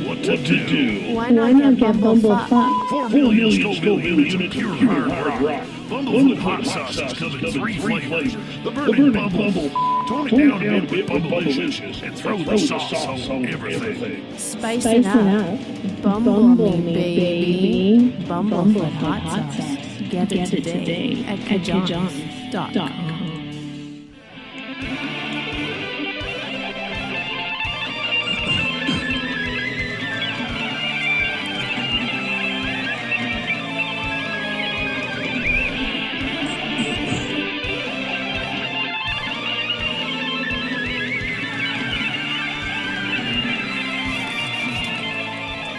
Well, we are back, ladies and gentlemen, with Spaced Out Sunday. This is Michael W. Hall with my wonderful guest, Dr. Bruce Solheim. And we are talking about some strange and weird and wonderful that literally seems to have happened to Dr. Solheim as a youth and growing up. And we're probably now going to get into some of the other areas of his paranormal experiences as we go forth. We've been talking about the ideas of being able to maybe not talk to, but at least hear the deceased, at funerals, those kinds of things. The idea that he's got spiritual guides that seem to be saving his life on multiple occasions during his lifetime. Bruce, as I think about that myself, I think back on certain times of my life where things got really strange and close to being so, so dangerous that you wonder how you got through some of that stuff. And it sounds like your miraculous experiences with potentially a guardian angel type entity have been indelible in your mind as well throughout your lifetime.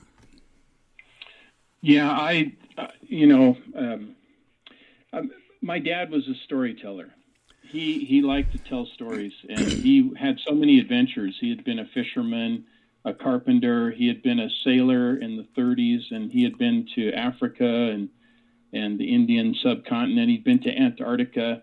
He'd been all around the world. So I grew up with all these, and of course the stories of World War II and the Nazis invading, and my dad was in a labor camp. So I've always been a person that liked to write, and I like to write stories. I like to write down things that have happened to me. So I journal a lot, and I've been writing since I was a little kid. So these miraculous things that happened, I collected them and wrote about them, or just remembered them because I knew that eventually I would be able to tell these stories. But I would, like I said before, I was afraid to because of my academic career. And then Gene, my friend, in 2016 convinced me to share it all, and that's really my mission now is to show people that the paranormal is really normal and the supernatural is really natural, and it's just part of who we are as people. And we've forgotten that as modern people. We've forgotten these skill sets that we had when we were ancient people. And if you talk to indigenous people like the Aborigines in Australia, or our Native Americans in Canada, or in all of North America, or Central America, or South America, all these indigenous people have these paranormal abilities that they are part of their everyday life, and modern people have just kind of forgotten about that. And so to be reintroduced to it, it's pretty amazing when people realize the potential that we have and that we can use in our everyday lives, dealing with people. And, people say, hey, I got the heebie-jeebies, so I didn't go this place, or I didn't go somewhere. Well, that's good. That's probably a reason for that. Yeah. You trust your gut, That's funny. You mentioned the idea of that term, the heebie-jeebies. We have a gentleman on the UFO I-Team that I founded and direct, Lee Strauss, who literally will tell us that, oh my gosh, he's feeling something strange in his gut. He just has to get out there on a skywatch, and he'll come up with remarkable footage of UAP, unidentified aerial phenomena. And it seems to correspond with this idea of a feeling somehow, not uncomfortable necessarily, but something that definitely wakes him up to the idea that something is afoot, out there. It's fascinating that you've been able to deal with that, and then also get a very interesting high-level education as well. What do you suppose put you on a different path from, potentially even your father or your grandfather's idea, where they were blue-collar workers, working hard at what they did, probably very good at what they did, but didn't really go into secondary education? What prompted you to do that? Well, I think it started. My dad had me writing in English for him. He could read, he could speak English, but he could not write English. So I remember him having me type. He had this old typewriter, an old manual typewriter, which I love manual typewriters, but yeah, that's what I started with. And he'd have me write, like, not business letters, but like letters to, because he was a carpenter, to the city hall or to permit people or whatever, and then legal stuff too, that you're familiar with. And I would write these things for him. I remember being 10 years old and I was typing letters on this typewriter. And I remember in junior high, I took a typing class, and there were only 2 boys in the typing class. Right. In those days, everything was very, by gender. You took home ec if you were a girl, you took shop if you were a boy, and typing, that was just mainly for girls. But my parents said, no, you have something. They realized something there, that I liked writing, and I wrote stories, and so I think they realized there was something different. And then I worked for my father as a carpenter, and I learned a lot from him. I learned how to use power tools, and which, a lot of people nowadays don't know how to do. I really thank my father for that. But I was a terrible carpenter. I mean, I was a daydreamer. He'd be working on the job site. He'd come around, and I'm sitting there with the wheelbarrow just thinking about something really cool that I was thinking about. He goes, what are you doing? What if the boss comes by, the owner, it comes by, and you're just sitting there? You got to always be moving. If you don't know what to do, pick up a 2x4 and just take it to one pile and then move it back to another pile. Just be moving all the time. Yeah. And I said, well, Dad, I have these thoughts. I got to stop and think. And no. So he fired me many times, but my mom always had him hire me back. She'd he'd have to hire me back until I joined the Army, and then that cycle was broken. But that's they knew there was something different about me, and they supported it. But still, they were very traditional. I know when I got my master's degree, my mom was still alive. That was in 1988. She died in 1990, but she was at the graduation ceremony at Pacific Lutheran University there in Tacoma. Yeah. And I said, Mom, isn't this great? I'm the first person in the family to go to college, and now I've got a master's degree. And she said, yeah, that's great, but you always have to have a trade. Exactly. She's not wrong, but still, I mean, that was very important to her, that, that's higher education's good, but what if that doesn't work out? What if, and of course she's right, because it took, once I got my Ph.D., it took me 6 years to get a full-time, teaching position. So right. I had to rely on whatever skills I had, worked up to put things together. Oh, but, that's... yeah. And then I wanted to say about this thing about, the different worlds, and that I just wanted to make sure I said this, but the theory that I have, based on everything that's going on, all the research I do, all the writing I do, and I'm just constantly writing and researching, that I think that, and I've studied quantum mechanics and quantum physics because I like science and math, but the spirit world, the alien world, and the quantum world are really, in my view, all the same. Yes. And I'm not the only one who thinks so. There's a lot of people who think that, and scientists and so forth. And I think that's what ties all this together. So when I go on these spirit walks and I communicate with those that have passed on, whether it's my friend Jean or my mom or dad or my cousins, or if somebody requests that I talk to their uncle Bob or something, I'll do that. But I can also talk to those that are in the alien world, like my ancient alien mystic who I talk to, and they operate in the same realm. And it's the same realm that is the quantum world, the way things work in the subatomic world. And it all seems to make sense, if you look at it that way. And I know there are some scientists who say, oh, that's nonsense. You can't, quantum physics is weird, granted, but, you can't say that's how the paranormal works. But I'm thinking, well, people have seen ghosts go through walls and go through doors and windows, and they phase in and phase out. They pop in out of nowhere, right? And then you hear reports about people having alien experiences. What do? They They go through walls, they go through ceilings, they vibrate in and out, they pop in out of nowhere, they disappear. Same with UFOs. So it sounds an awful lot like it's the same, they're using the same thing. Yeah. Well, and to get, and of course, living up here in the Pacific Northwest, I hear the same stories regarding Bigfoot as well, just materializing and dematerializing, where it's almost impossible to think that a 900-pound bipedal, hominid of some kind could just disappear on you like that. So I think you're right. I think it's all connected somehow. My client Grant Cameron believes that as well, is that consciousness and everything seems to be involved in all of this stuff. Do you have an idea, Bruce, that our pineal gland in our head has something to do with the receptive abilities in this regard? Well, I'm not. I've heard that said. I've heard that. I'm not an expert on that, but I have heard that idea that trying to identify the paranormal part of our brain or whatever that thing is that causes it. And I don't know for sure.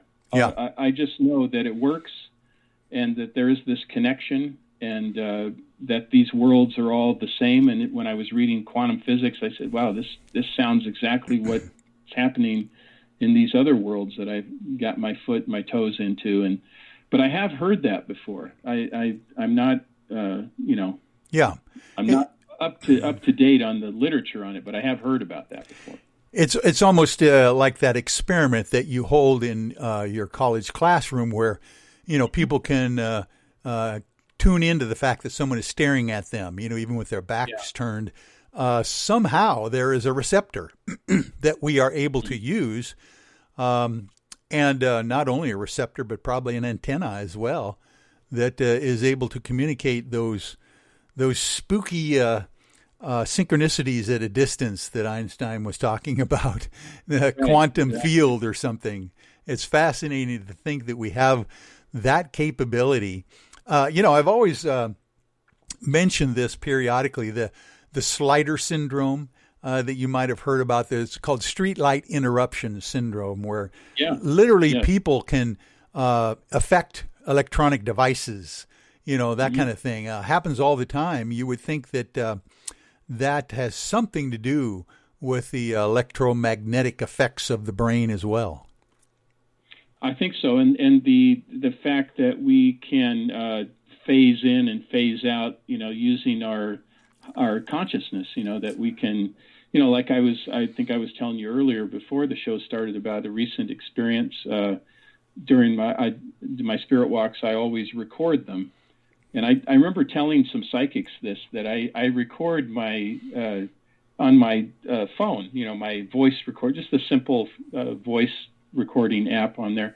And I told some psychics about it, and they said, "Oh, that's a great idea," because you often forget when you're in that meditative state what was said, unless you have a witness that is listening to you. So it's not like I record the voice of the spirit, that doesn't happen, but I do. Sometimes I'll get some weird noises that don't make sense other than something's going on, but usually it's me repeating what I'm hearing. And anyway, this experience I had was that it was, I think it was on the 2nd of April that it was erased, and there was electromagnetic interference. It's never happened before. And it hasn't happened since then on all my walks. So it was just that one particular day. And I remember feeling kind of confused. So I asked on my meditative walk the day after, I asked my spirit guides, and I asked Anzar, this ancient alien mystic contact that I have. And they said that I was being phased in and phased out. Oh, wow.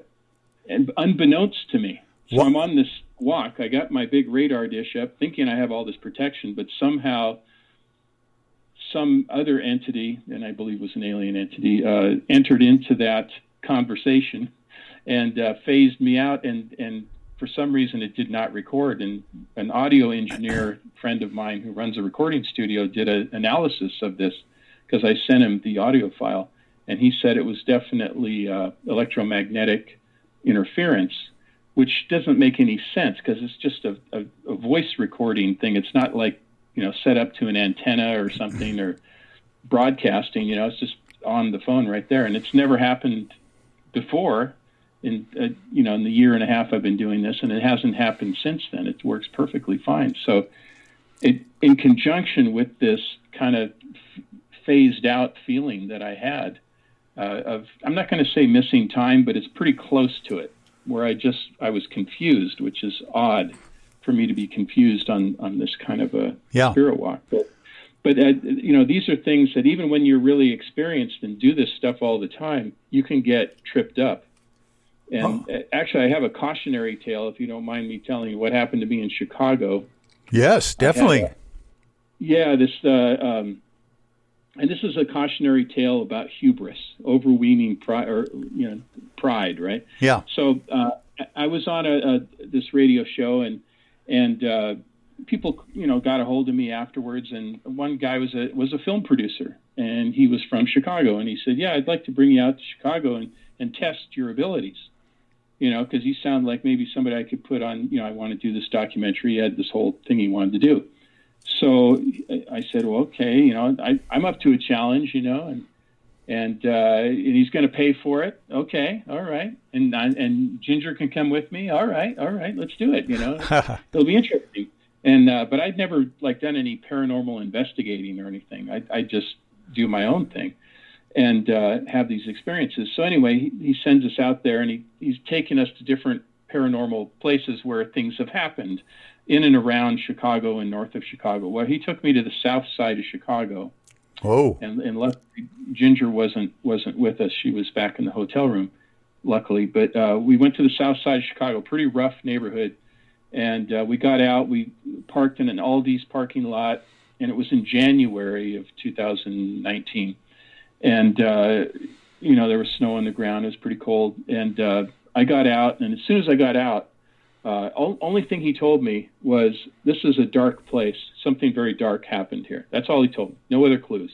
I didn't know what had happened there. So I was looking around, and then all of a sudden I had this image in my head of the 1890s, horse and buggies and people in dark clothing, a lot of movement, people coming and going, all of them ignoring me, right? Yeah. I'm seeing this in front of me. Except for one man standing in front of me in he had a dark overcoat on. He had one of those curly mustaches, a big curly mustache, and a bowler hat, and very dark, kind of scary eyes. He was staring at me, just, it looked like it was like 50 feet away, just staring at me. Everybody else was just ignoring me. Yeah. As if I was watching a movie, except for this guy. So then that goes away, right? And I thought, that's pretty spooky. And then I'm going to investigate more. So I walk down this alleyway between the Aldi's store and a old post office. And I see a tree, an old tree, kind of gnarled up tree. So I like to go and touch trees because I always feel like they retain some kind of energy or memory. So I was about to touch the tree, and then I was pushed down and driven down into the ground as hard as, and I'm a big guy. I'm 6'3", about 260. I'm a big guy. And for that much force to push me to the ground, to my knees, on my face, wow, took a lot of force.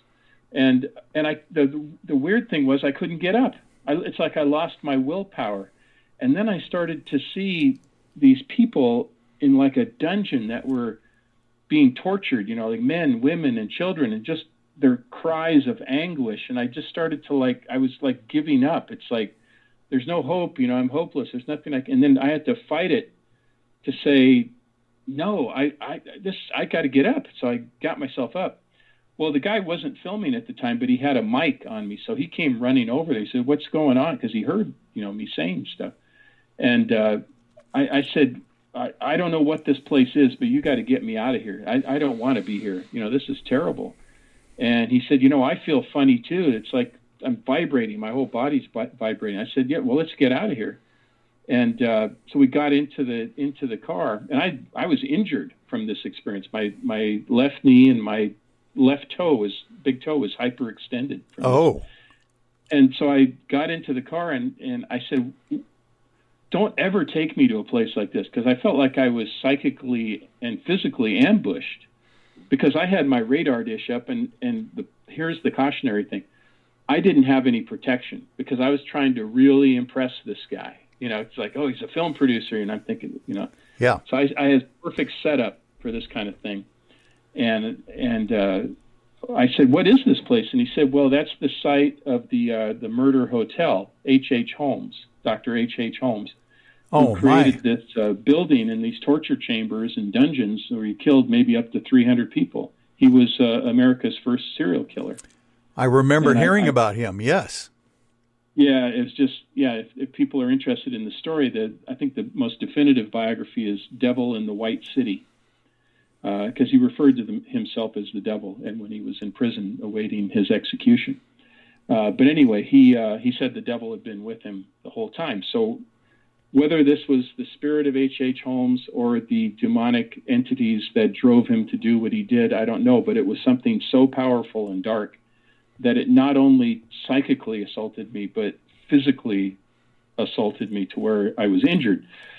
So the lesson there is that you have to have protection, and you can't set yourself up for something like that. And I don't think the film producer meant to do it. He didn't think I would be injured, I'm sure. Yeah. He just wanted dramatic footage, so I don't blame him.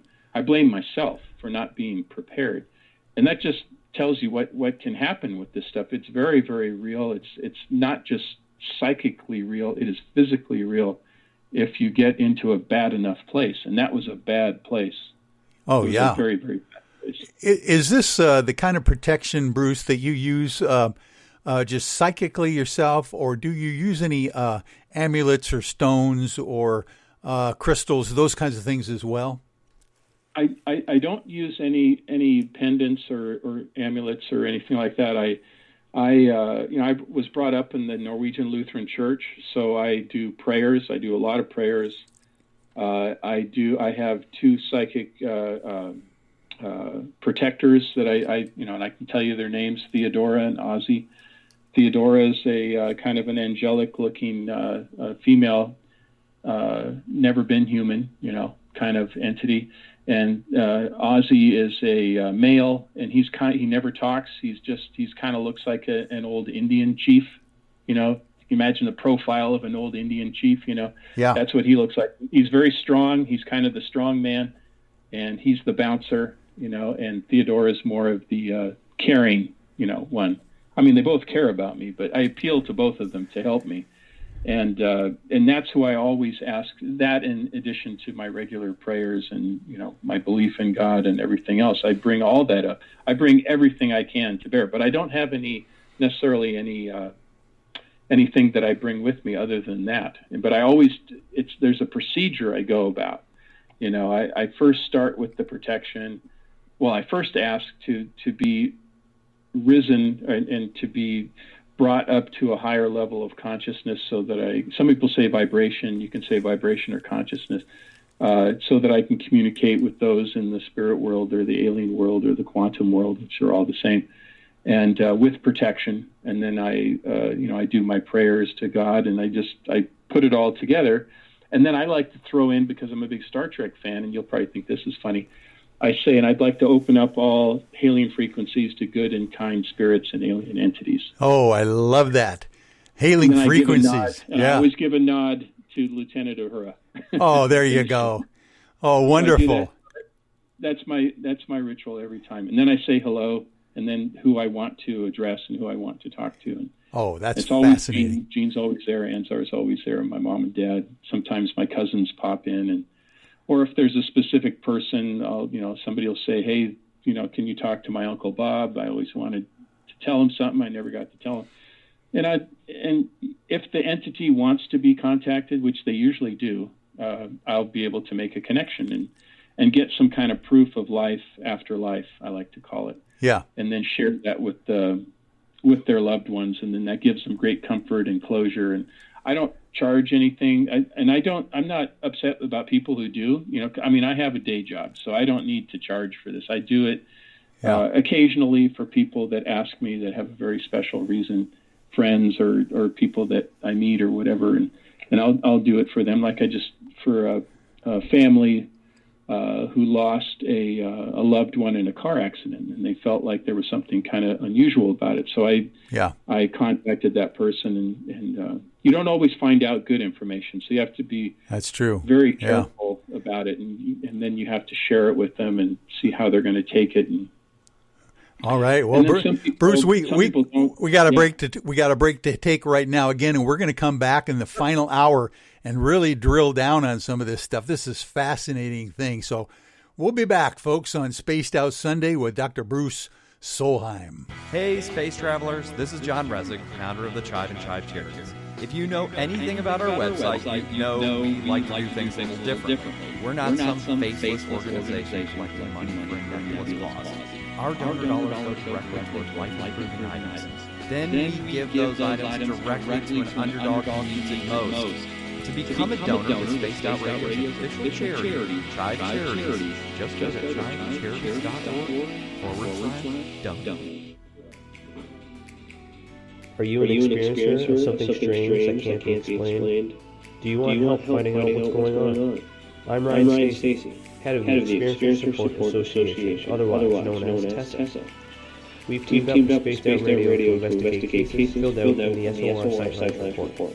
We are independent, and there's no cost to what we do. All we need is your experience. Let's find out what's happening together on the SOR Sightline Report. We are scouring the world for the most intriguing stories of your day. Take the time to read up on the SOR Newswire, where our team, led by Captain Shirk, will deliver to you some of the best paranormal and supernatural news, along with some stories that will blow your mind from the weird to the wacky. It's the news outside the news that piques interest, and that's what we're looking to deliver to you. The SOR Newswire, only at spacedoutradio.com. Hi there, this is Dave Scott, and I'm bringing you the Woo every Monday through Friday on Spaced Out Radio. I'm going all out to bring you the strangest, oddest stories and subjects I can find for your entertainment. Why? Because when we hit peak Woo, I know I've done my job. So come tune us in at spacedoutradio.com, 9:06 Pacific, 12:06 a.m. Eastern, and together, my friends, we own the night.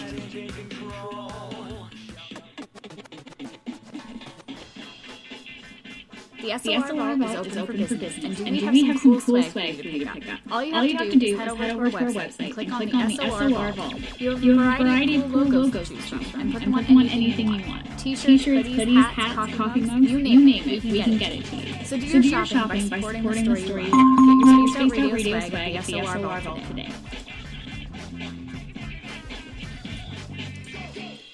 If you like it hot, real hot, then heat up your meals with Bumblefoot Hot Sauce. Get your Bumblefoot Hot Sauce today. The sauce, Bumblelicious, and the 4 million Scoville unit Bumble. We're going in hot, real hot, coming out even hotter. Keep the milk nearby. And tantalize your taste buds tonight.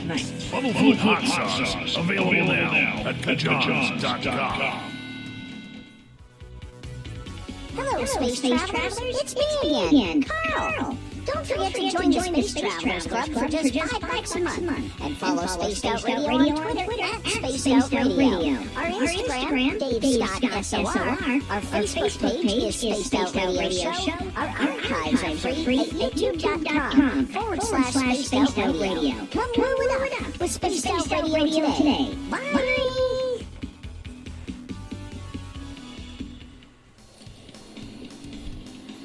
We all know on Spaced Out Radio we love a good beard and mustache. So why not take care of your facial hair with Mighty Moose Beard Oil? Made in Canada, we're taking care of beards and stashes around the world. We use 100% natural ingredients with our oils and balms to make your whiskers feel silky smooth. Use promo code SOR2019 at MightyMooseBeard.com today.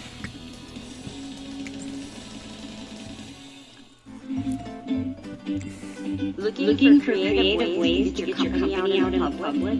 How about advertising on Spaced Out Radio?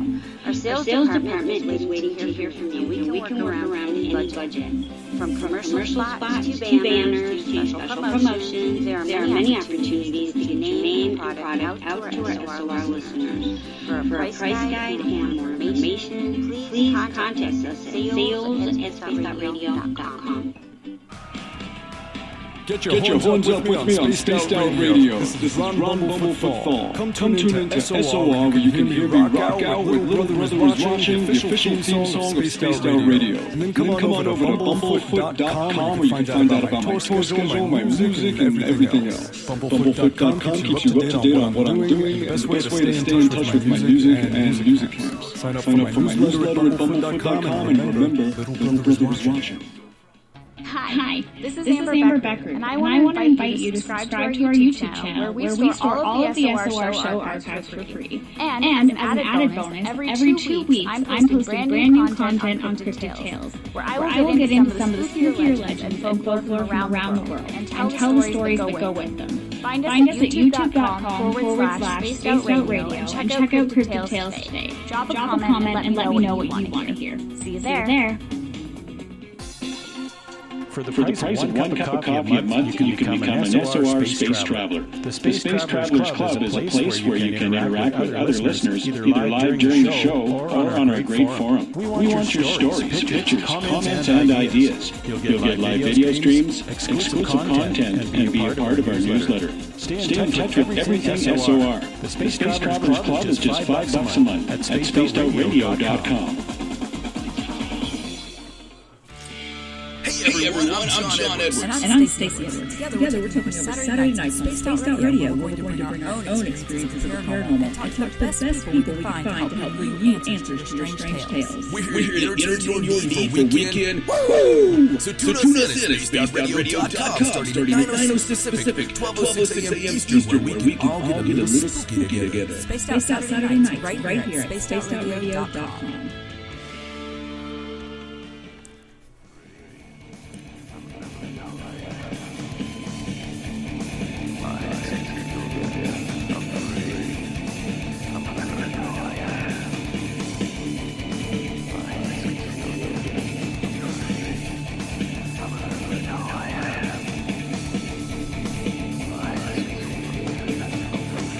Welcome back to the third and final hour of Spaced Out Sunday, ladies and gentlemen. I am your host, Michael W. Hall. Thanks for being with me and Dr. Bruce Solheim.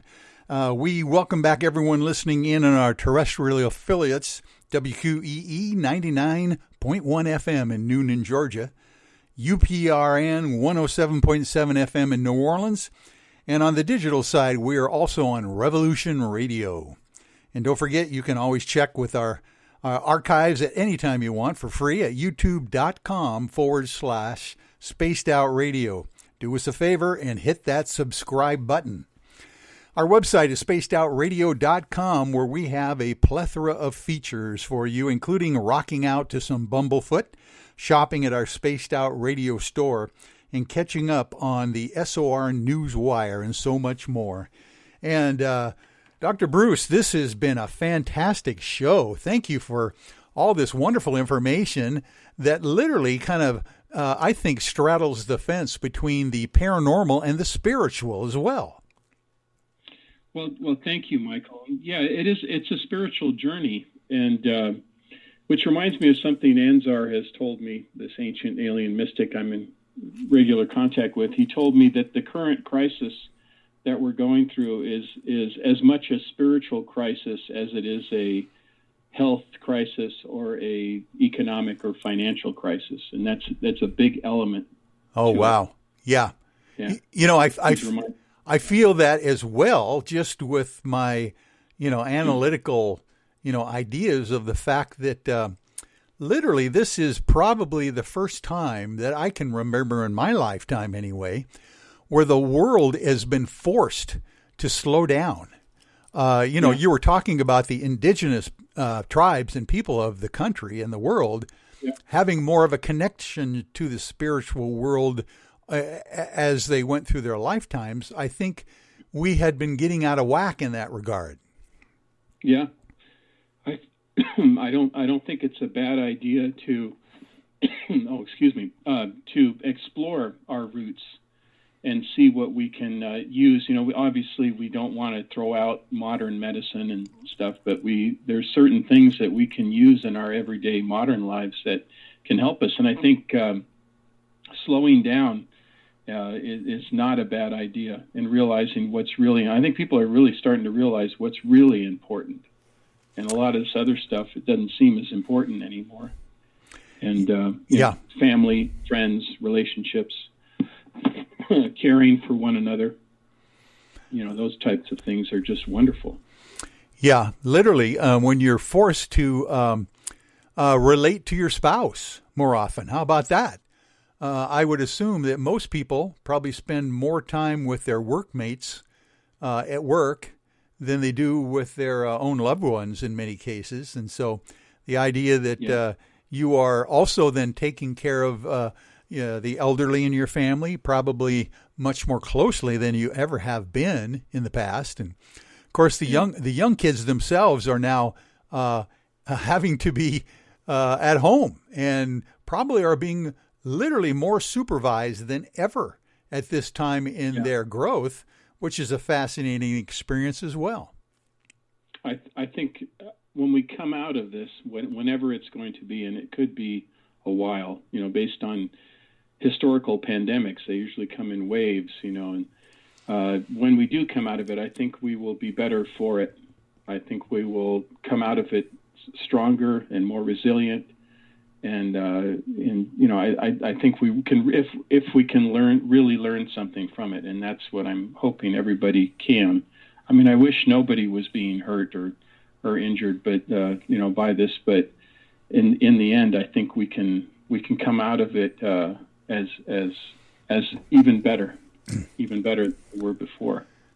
Yeah, so, I think we're indeed at that stage in our collective consciousness as well, to learn more and more from each other during times of crisis like this. This is not just a national crisis.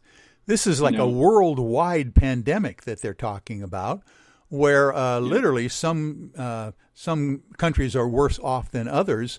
Of course, the Seattle area, as you well have heard, is ground zero for the United States issues up here. That's where I'm living as well. And of course, Los Angeles has got to be a major issue down there with everything shut down. I can't imagine how the Los Angelinos are dealing with the idea that, of course, the Golden Triangle down there, people rushing so quickly, so creatively, engaged in relationships with others, having to be totally cut off from that during this period of time. Yeah, it is scary. Like my brother, he lives in Kirkland, which was the epicenter at the beginning of all this up there in Washington State. He lives, I think, a quarter mile away from that nursing home, which is very scary. And he's a disabled veteran, and he's got a heart condition, and he's has he smokes a lot. He's like in the high, and he's over 70, so there's a lot of high risk categorical elements there, and I'm very, very worried for him, but I'm hoping that it seems like you're over the hump there. I mean, you've reached the apex in Washington State, I think. But based on what I've heard, but California, we're just coming on probably in the next week or two. Oh my goodness, yeah. So that's pretty scary stuff. My brother is a retired costumer in the movie industry down there as well. I think I mentioned he worked for Arnold Schwarzenegger for 15 years of his career, and lives just up from the old Grauman's Chinese Theater on Highland Avenue off of Hollywood Boulevard. And he's not used to hunkering down like that, in an active lifestyle that he leads in Hollywood. I can't imagine. Of course, he's kind of a hyper kind of guy anyway. So him to have to hang out in his garage or whatever he's doing, has got to be difficult. Yeah, as a writer, I do a lot of writing and researching. So I've adapted pretty easily to the hunkering down. Other than my spirit walks that I do every day, that's it. I haven't been in the vehicle, haven't driven anywhere in 2.5 weeks. So it hasn't been that bad. The only thing like I think I mentioned before the show, or maybe at the beginning, I can't remember, that I feel like I'm in that movie Groundhog's Day, and every day is kind of the same. I have a very, not rigid routine, but a pretty, solid routine every day. Yeah. But that's okay. I find comfort in routine, so it's okay. And it's, I'm not, no, we're not suffering in any way. But I did want to, I know that I haven't talked, other than Anzar, I talked about him, but I haven't talked about the alien experiences I've had that I've written about a lot in this last book, in Timeless Trinity.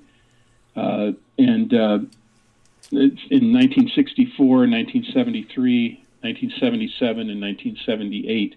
Those are the 4 experiences that I go into some detail about in this book. And like I said, the first book tested the waters. The second book went a little bit further, introduced the Anzar character, the progenitor, as he was originally called. And now in this last book, I like to say that I've just let it all hang out. All right. I wasn't fearful about anything. I just talked about everything. And so far, the reaction has been very good. And I got a chance to do an audio book on this one, too. I didn't do an audio book for the first 2, because a lot of people ask me, why don't you do an audio book? We'd like to, and I like to listen to audiobooks myself when I do walks sometimes. And right. Just from when I'm not communicating with the spirits, I'll listen to audiobooks. So I did that. And it's a weird experience, because you think it's going to be a lot of fun and easy, because it's your own writing, right? Right. But it's hard work. It's really hard work, and you'd be surprised how many mistakes you make when you're talking. And then the engineer, if it's a good engineer, you have to say that again. No, you got to go back to the beginning. Yeah. I don't know how many times I did that. I couldn't get through a single page without a mistake. It was. Yeah, isn't that strange? I've got a few novels myself up on Amazon.com, and I've always thought about the audiobook thing. But it has got to be difficult to do, reading your own story, because I don't know about you, Bruce, but I literally have a kind of a vocal writing style.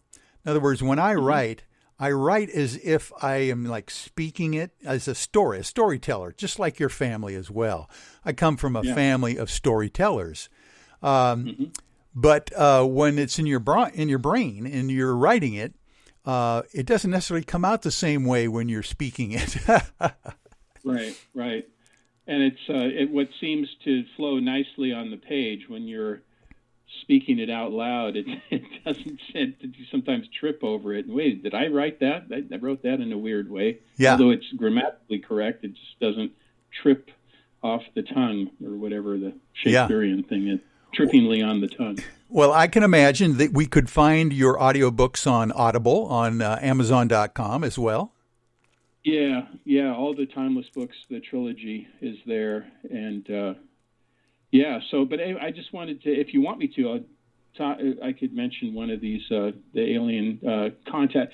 I don't call it an abduction, I call it a reunion, because I think we're all connected. Very good. I would love to be able to hear the details of some of these experiences that you've had. Yeah, so maybe the one in 1977 is kind of interesting, because it's unique in that it was a combination of my own conscious memories that something very bizarre happened in 1977, and also the recollections of my friend. So it was a witness event. There was a friend with me at the time when this happened. And I also did a hypnotic regression. So I combined all 3 of those things into this experience.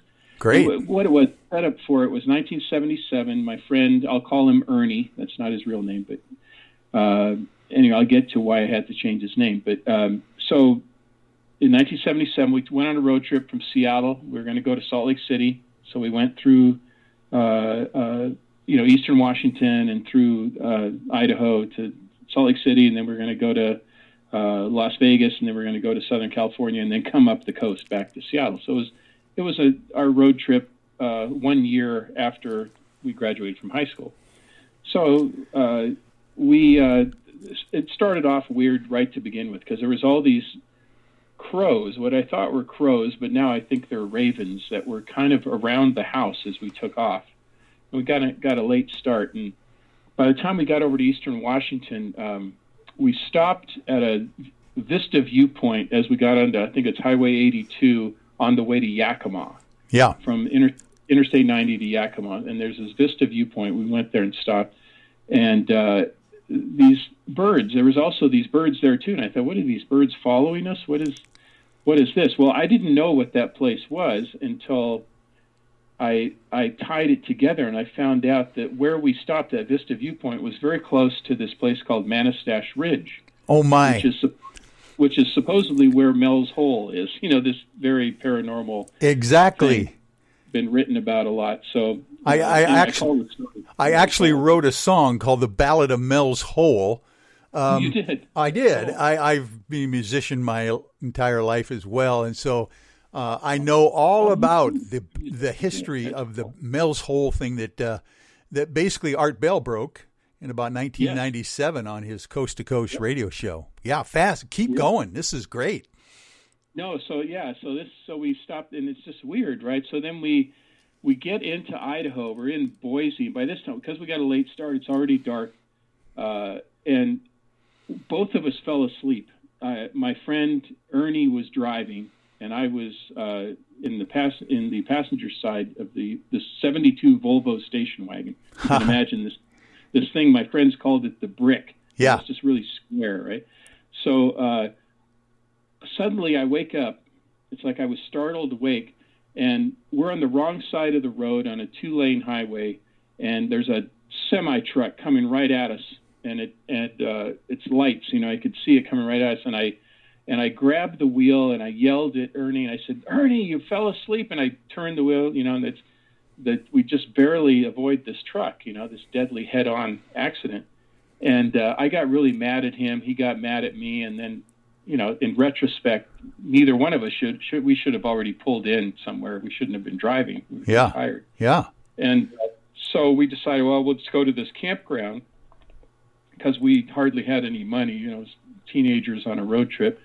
So we decided we were going to camp, and we pulled off this road that went up to a place called Black Pine Peak, which is just a perfect name for a weird thing to be happening there. And, so we go up this forest road. Well, we never get to the campground, or we passed it because it was so dark and we couldn't see it. Anyway, we come to this clearing, and we just pull off to the side on the dirt road, this forest road. And we're too tired. We don't even put up a tent. We just are trying to sleep in the car. Well, it's very uncomfortable. Now, my conscious memories of this, is that I couldn't get to sleep very well, and there was these weird lights.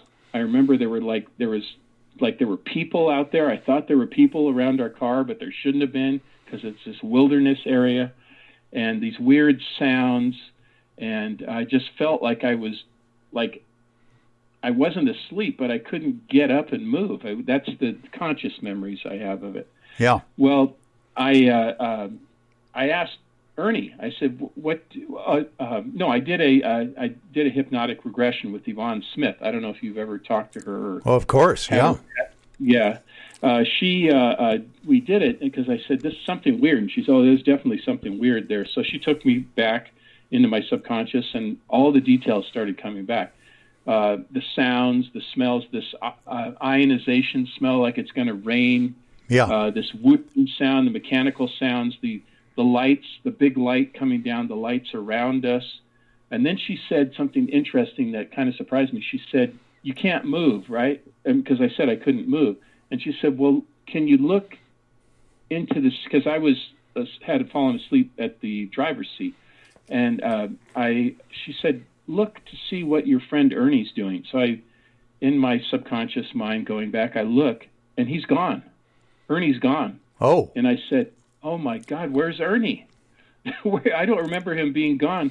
And the next recovered memory I have is that I finally get out, and I'm on this dirt road, and there's this little being, an alien being there, and he's like asking, telepathically asking me about what's going on, but Ernie's gone.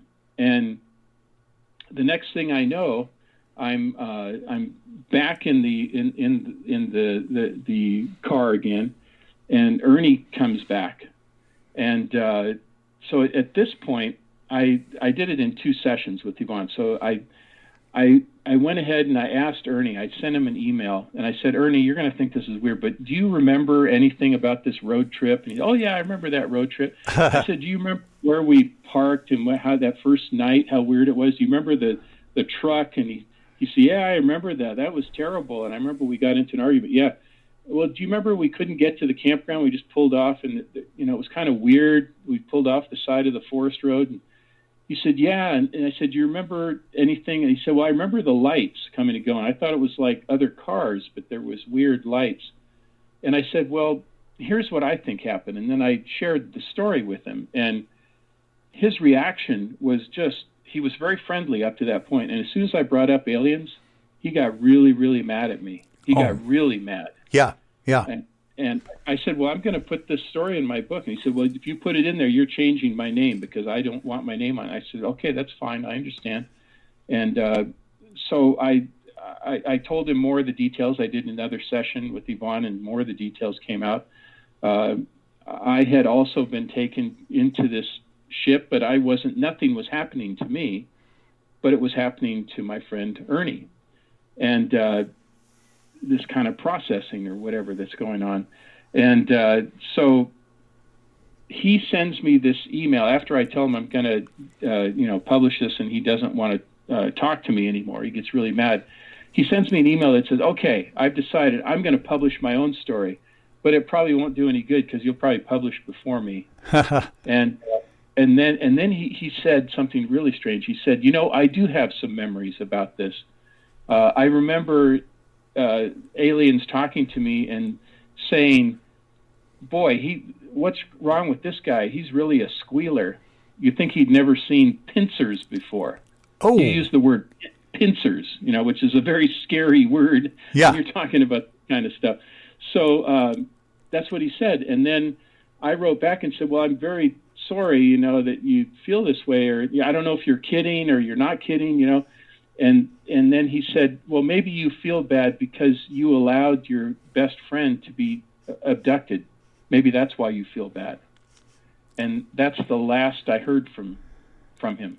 I've tried to get a hold of him.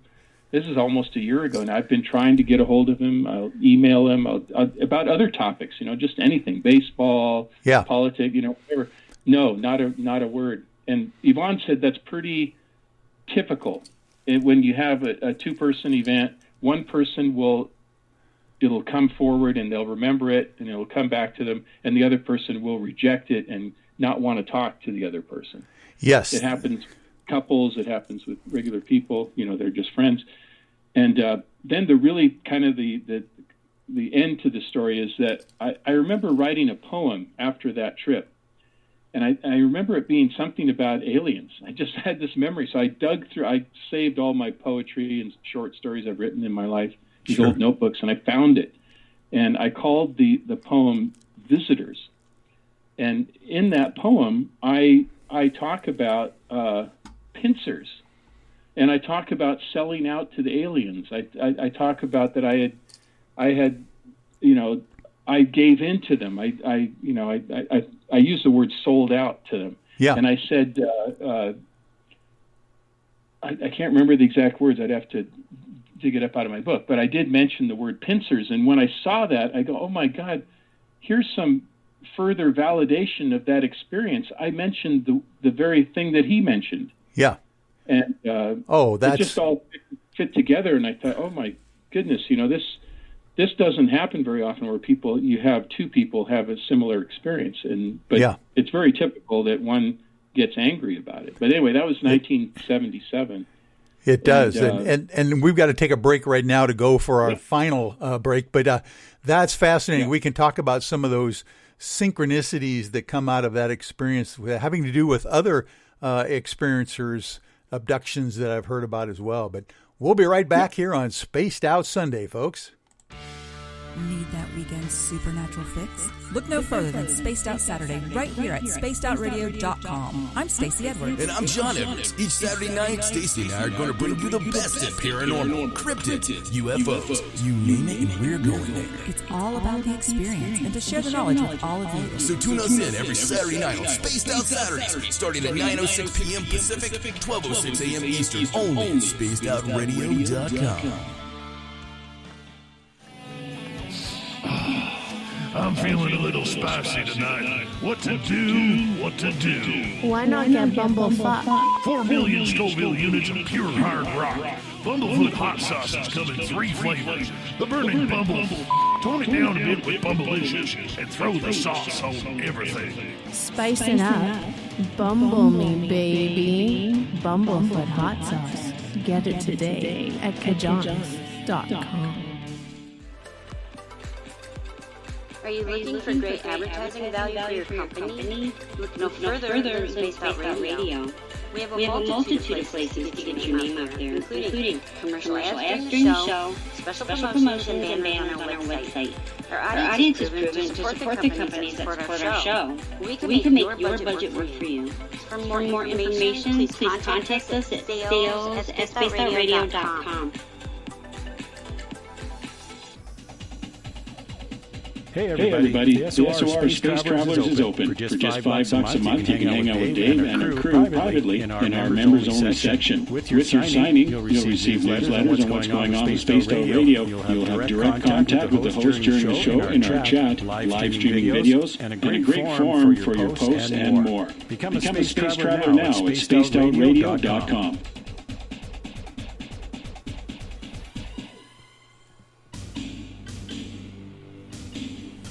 You wanted new SOR gear, and now you can have it. The SOR Vault is fully stocked with t-shirts, hats, hoodies, mugs, and everything in between. Great logos for you to choose from. So head on over to spacedoutradio.com, click on the SOR Vault, and go shopping. Pricing is quite affordable, and you can look good representing your favorite show. So go to our website and pick up your new SOR wear at the SOR Vault today. Are you addicted to the woo? Good. Me too. This is Dave Scott, and you can woo it up with me every Monday through Friday, starting at 9:06 Pacific, 12:06 a.m. Eastern, for 3 hours of great entertainment in the subjects you love. UFOs, ghosts, cryptids, intuition. Yes, we hit it all 5 days a week. Look for us at spacedoutradio.com. We're together, my friends. We own the night. At spacedoutradio.com, we are keeping you up to date on all the news with the SOR Newswire. Captain Shirk leads the team that is bringing you the news of the day and exclusive stories on everything paranormal and supernatural. It's free to read, it's updated daily, and it's right there for you. The SOR Newswire is a one-stop shop for the news of the day. Check it out at spacedoutradio.com today.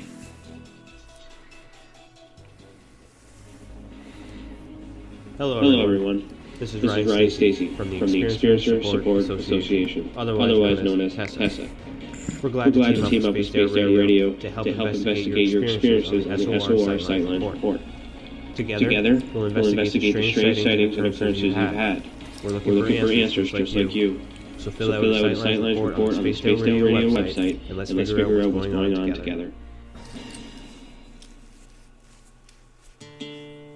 Hey, Spaced Out Radio fans! It's John Resnick, founder of the Chive and Chive Charities. Our goal is to make the life of veterans, first responders, those with rare medical conditions 10% happier. We do this by donating one grant item, ranging from dance to therapy programs to prosthetic limbs, to those who need it most. To contribute to Spaced Out Radio's official charity, head over to chivecharities.org and become a donor today.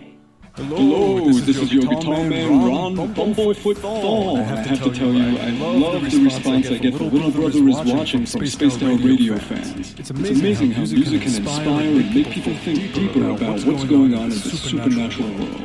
You can head over to my website, bumblefoot.com, to check out my music, my guitar workshops, my touring, even check out some of the hot sauces that I'm working on. And make sure you keep on listening, because with Spaced Out Radio, you know Little Brother is watching. From the heartlands of Canada to beards around the world, we know how to take care of you. Fill your follicles with the Mighty Moose Beard Oil. All our oils and balms are handmade with 100% natural ingredients because we care about your beard. And hey, use the promo code SOR2019 and get your Mighty Moose Beard Oil today. You can check us out on our website, mightymoosebeard.com.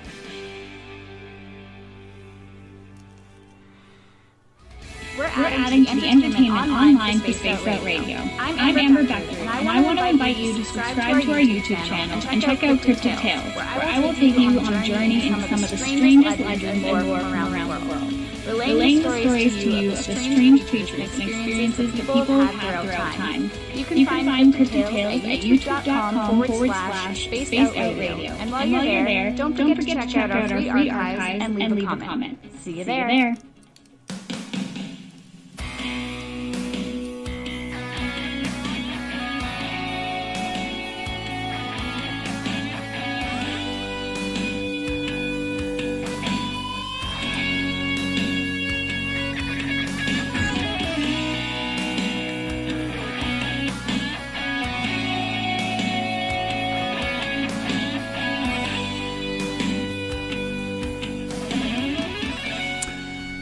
Well, we are back, Spaced Out Sunday, ladies and gentlemen, and we are just having a heck of a time here with our special guest, Dr. Bruce Solheim, and we are now talking about the nitty-gritty of Dr. Solheim's alien abduction issues and experiences. I mean, I can imagine you've got the full gamut here, Bruce, spirituality and guardian angels and near-death experiences, and now fascinating potential alien abduction stories that literally fall right into place with the research that we've done. We've all heard about the idea that when people are potentially abducted together, whether they have a relationship or just friendship or a spousal unit at all, they have a difficult time dealing with that after the experience. It seems like the two people that are involved have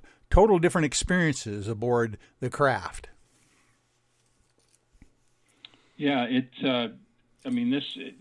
really something when you get some validation, and then when it gets frustrating and the other person either doesn't cooperate or doesn't remember. But I did find that poem. It's not a great poem, but it's kind of shocking. When I found it, Michael, I chilled me to the bone. Oh, I'll bet. So you actually have it? You could read it for us?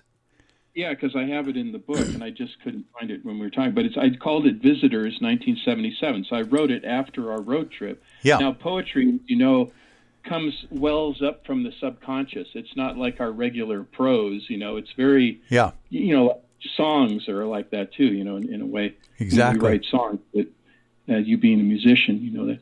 But anyway, so I called it Visitors, 1977. It says, roll out the red carpet and fill the toasts to brimming. We have visitors. As hosts, I think we're winning. They're a different breed, so don't be shocked at their hideous faces. They'll know their places. Here they are. Good day, sir. How do you do? Die, human, die. We were wrong. They stabbed our backs. They have control now. I sold out to the aliens. I'm sorry, sirs, but I had to do it. I sold out. Past events are blurs. They had my family under steel pincers. They're mean. Can't you understand? It's almost a cry for help. When I read this thing, I go, oh, my goodness. Wow. And when I talk about past events or blurs, there you go. There's the, whatever you call it, screened memories, right? Or the masked memories, as right. I've heard it said. So, yeah. So, well, how similar is that, by the way, to Calvin Parker's experience of these Michelin men-looking robots or whatever they are at Pascagoula, Mississippi during his abduction experience with Mr. Hickson in himself, and they had the pincers as well. Do you remember that abduction scenario? I've heard that story. Yeah, I don't know it in detail, but I have heard of it. Yeah. Oh my! Because the idea That's not something that you typically would add to a story like that. That's quite striking, the idea that these entities had pincers at the end of their hands rather than fingers. So that's fascinating. Some type of insectoid. Could be, yeah. Type creature. But so that was one of the experiences, and actually the first one was also a memory based on conscious memory. I knew there was something strange about my backyard and the house above us, where I grew up in Kenmore, Washington, and the people up there. I always was afraid of the backyard, especially at night, and I didn't want to look. My bedroom window faced out to the backyard, towards the hill and up towards this house above us, and I remember having to close the curtains. I remember I always had to leave my closet door open. I could never close my closet door. It had to be open. Oh. So little things I had about quirks I had in my room. Yeah. And so I knew there was something strange, and I knew there was something wrong with the people up there, because I remember being babysat up there. They were people my parents knew. They were a little bit younger than my parents, but I would go up there, and I remember that guy was weird. There was something weird about the guy, because the wife would leave. She was like this business lady, and he would stay home. I don't know what he did for a living, but with his children, and also neighbor kids would come over. But he would do weird things. He would act like a kid, and even kids know when adults are not acting right. Yeah. If you see an adult that's trying to act like a kid, there's something wrong. So I knew something was wrong, and I remember he tried to give us these Dixie cups filled with what he said was Kool-Aid, but when I smelled it, it didn't smell right, so I didn't drink it, but other kids drank it.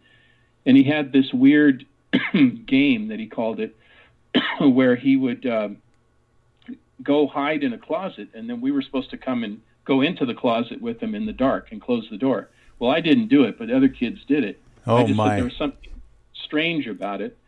And so I knew something was wrong. And he also asked us, I remember, this is the conscious memories I have, that he asked us, what is your worst fear? Which is a weird thing to ask a little kid. And here I am, I'm 6, 7 years old, right? And I said, well, I go to Sunday school, and I'm afraid of the devil. You know, the devil, I hear these stories, and I'm really afraid of the devil. And the other thing was, I was afraid of not being able to breathe, because I had croup, you know. Yeah. And that terrible thing where you can't breathe. And that's a pretty scary thing. So I remember he told me, he said, well, if you tell anybody the games that we're playing here, if you tell your parents or anybody, the devil's going to come and make you stop breathing. Oh, my. Oh, my. So this is just awful, right? It's just awful. So now I go into I knew there was this very wrong, right? So I go into the hypnotic regression with Yvonne, and I find out that I have these two imaginary playmates that they're imaginal, but they're more real than imaginary, right? So imaginal, I'll say, playmates. Okay. And one was John, and one was Johnny. He was my age, and then there was John, and John was an adult. He wasn't a kid like me. Johnny was a kid like me, and they're my two imaginary playmates, or imaginal playmates. Well, I also called him Big Bad John, which is weird that I would have, both of them called John, or variation of the name John. Right. Well, in this regression, I found out that John, or Big Bad John, was not who I thought he was, which was I thought it maybe was a representation of this guy, this bad man in this house above our house. But instead, he was some type of alien entity. But he wasn't the only one. There was another one, a very tall, slender, bluish, grayish guy with slanty eyes in a robe, and he warned me about that guy up there. He said, because the first thing I said to him when I saw this alien being, I said, well, you're very scary. And he said, you can't judge a book by its cover. He said, you may think I'm scary, but it's that man up there that's the devil. That's the scary one. Oh. That's who you worry about. So he said, you should not go up there anymore. And he said, I've put up a force field, and I'm going to leave a guy here, Big Bad John, this adult, to watch over you. So I would play with my imaginary playmate with trucks in the dirt, and then this adult imaginary playmate was there watching too, like a guard. Yeah. And so I knew that I had been contacted, and there were other kids that were contacted too. And he showed me it would be like a hologram, and I was shown what his ship looked like, and it was very golden inside, and both in the feeling that it gave off and kind of the color, and there wasn't, it was minimal controls, and it was very elegantly designed inside. And so I remember this, as I'm exploring my subconscious. Well, then back to the conscious memories. My brother told me, I said, do you know anything about that family that lived above our house? And he said, well, it's interesting you should ask, because, and this was recently, my brother told me that. He said, I was at a Sons of Norway meeting, and I saw the sister of that lady that lived in that house, of that neighbor lady. And I asked about her. I said, my brother asked about the neighbors that lived above our house. Whatever happened to them? And she said, oh, we don't speak to them anymore, because as it turned out, he was a child molester. Yeah. Oh, my. So obviously, everybody's already guessed that by now. But so what happened was that this alien being, this tall, bluish, grayish man with the slanty eyes, and this Big Bad John, who was really not Big Bad John, he was actually a protector, they actually saved me from this experience. They were able to protect me from that. And I remember telling my parents, I remember asking the big, tall alien being, can I tell my parents about you? And they said, well, you can tell them about me. They're probably not going to believe you, but you need to tell them about this man up there and why you're not going to go up there. Yeah. And I didn't even have to tell my mom. As soon as I went up to her to say I didn't want to go up there anymore, she said, that's fine. You don't have to go up there anymore. Don't go up there anymore. I think she already inherently knew. Yeah. And so anyway, so it was kind of a rescue. It was a good experience. Well, now I know that was my first encounter with Anzar. He didn't identify himself then, but in my recent conversations I've had with him in my spirit walks, I've asked him, who was that being? And he said, well, that was me. And I have different guises. I have different, ways that I reveal myself. Sometimes he looks like a proto-human. Sometimes he looks like one of those Southwest Indian Kachina dolls. Sometimes he looks like that. Oh, yeah. In this case, he looked probably his true form, tall, slender, alien being. And so that was I was able to piece that together. And I did some research to find out if those people were still alive. The lady's still alive, but the man has passed away. So because I was going to try to find out if there were other children, try to trace it back and see if there were other children who remember and try to help them, if I could. But right. It's too hard at this point. It's so many years ago. But anyway, so that was a good experience. So not all alien experiences that I've had have been bad or and sometimes I think they're unintentionally bad. I think maybe they're, don't quite know how to deal with us, and I think that's what happens sometimes. Yeah. But anyway, that was the first experience I had. That was in 1964. Oh my goodness. Do you get the feeling that these unique experiences that have happened to you throughout your lifetime are connected somehow? The entities are either separate or connected in some regards. In other words, for instance, your spiritual guide, Anzar, would he be able to explain to you how these people collaborate with one another? Are they synchronistically working together, or are they totally separate, in these experiences that you're receiving? Well, it's interesting you should say that, because I have some validation with Anzar too.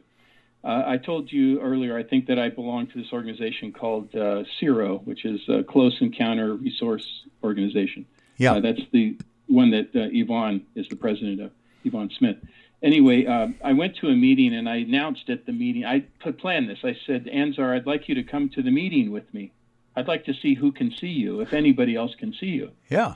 Because you say that you just appear to me, that you don't appear to anybody, but maybe somebody else could see you. So I was at the meeting, and I announced at the beginning, I didn't say his name. I just said, I brought a special guest with me, and I just want to know if anybody picks up on it. So at the end of the meeting,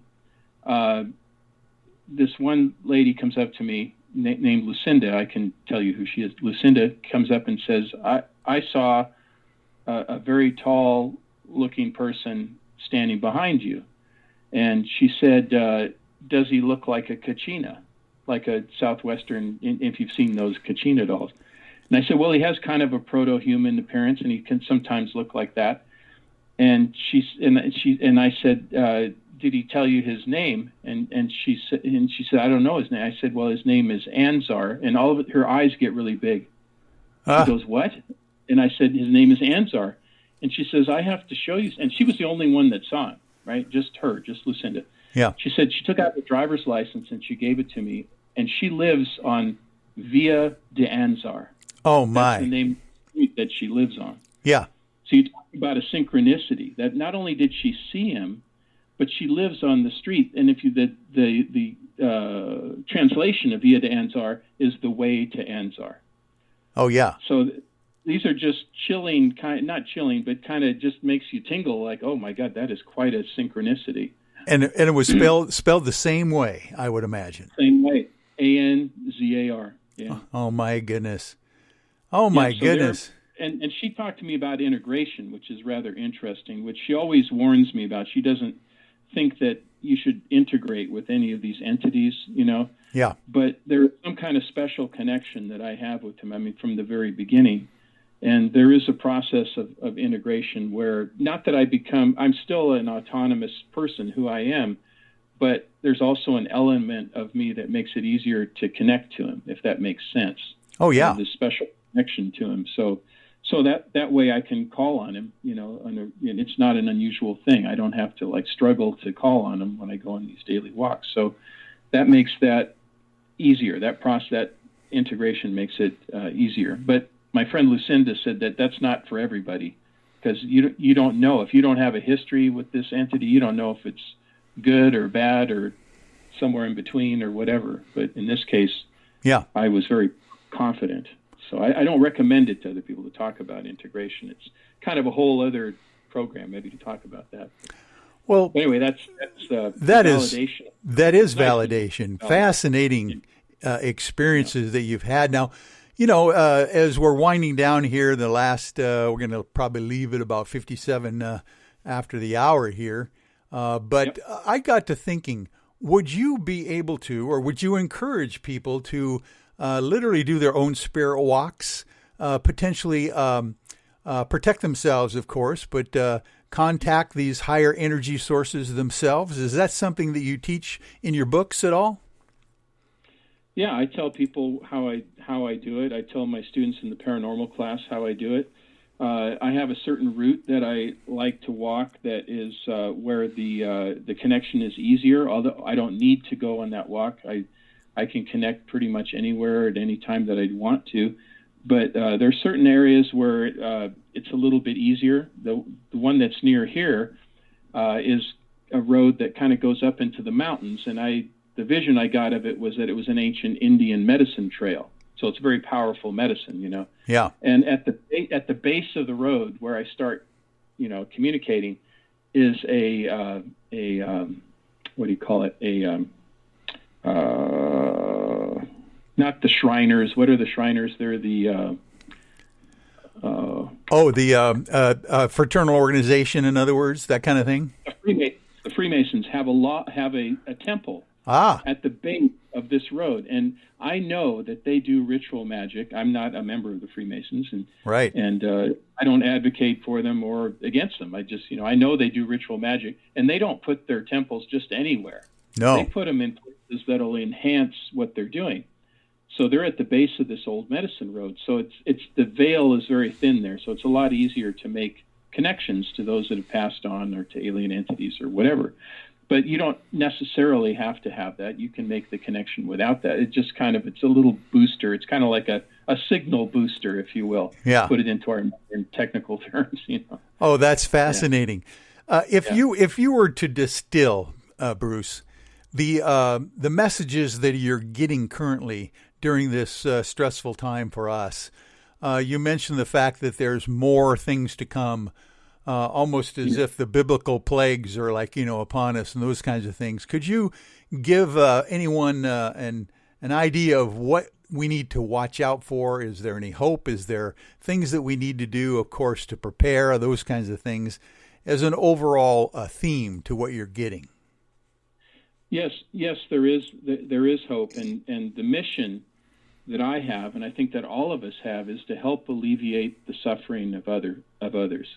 And we do that by sticking together and working together. So I get very warm, fuzzy feeling when I hear about these people applauding the nurses and the doctors and helping their neighbors and checking on the elderly in their neighborhood, bringing them food, cooking meals for, that is the kind of stuff that's going to carry us through. And kind of like the Queen's message today. It was a very powerful message the Queen gave, I think, from the Queen of England. Oh, interesting.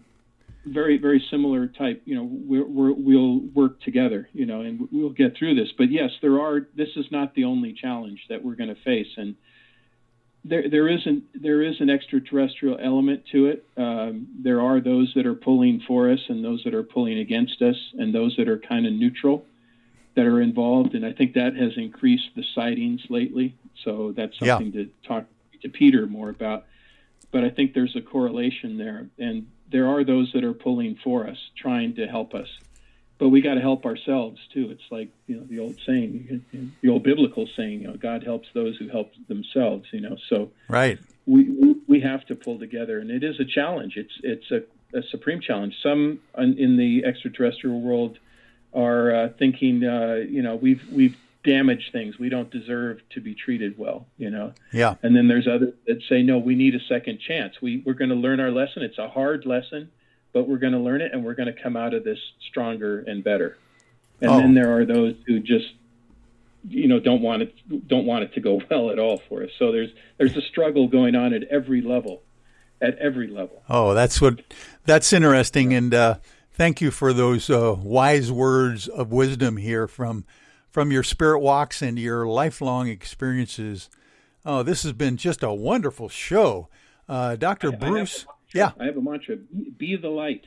There you go. That's what Anzar tells me, be the light. And it has so many different meanings.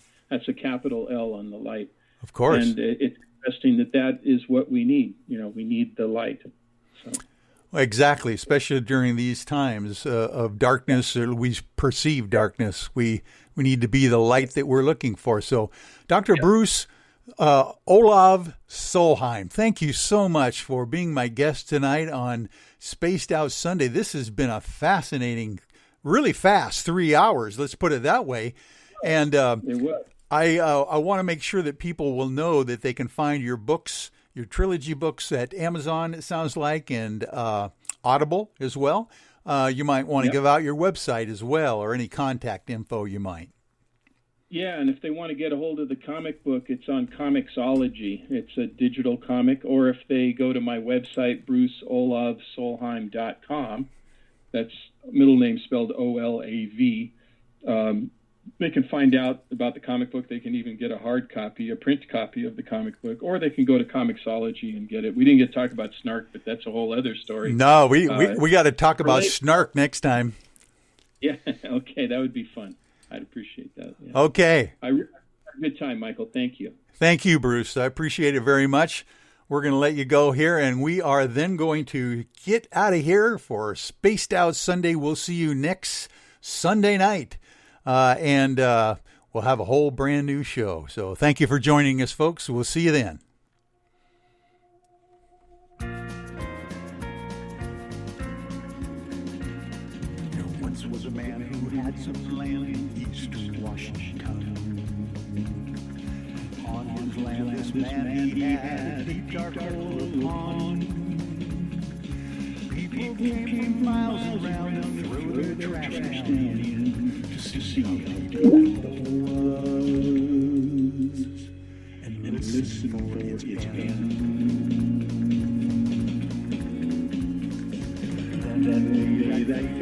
they force him off his land. They paid him off and sent him down under with the plan. They hit Mel's hole and covered it up so ne'er it could be found. So no one ever knows which deep down in Mel's ground. Yippee-yi-yay, yippee-yi-oh. There's no thought out of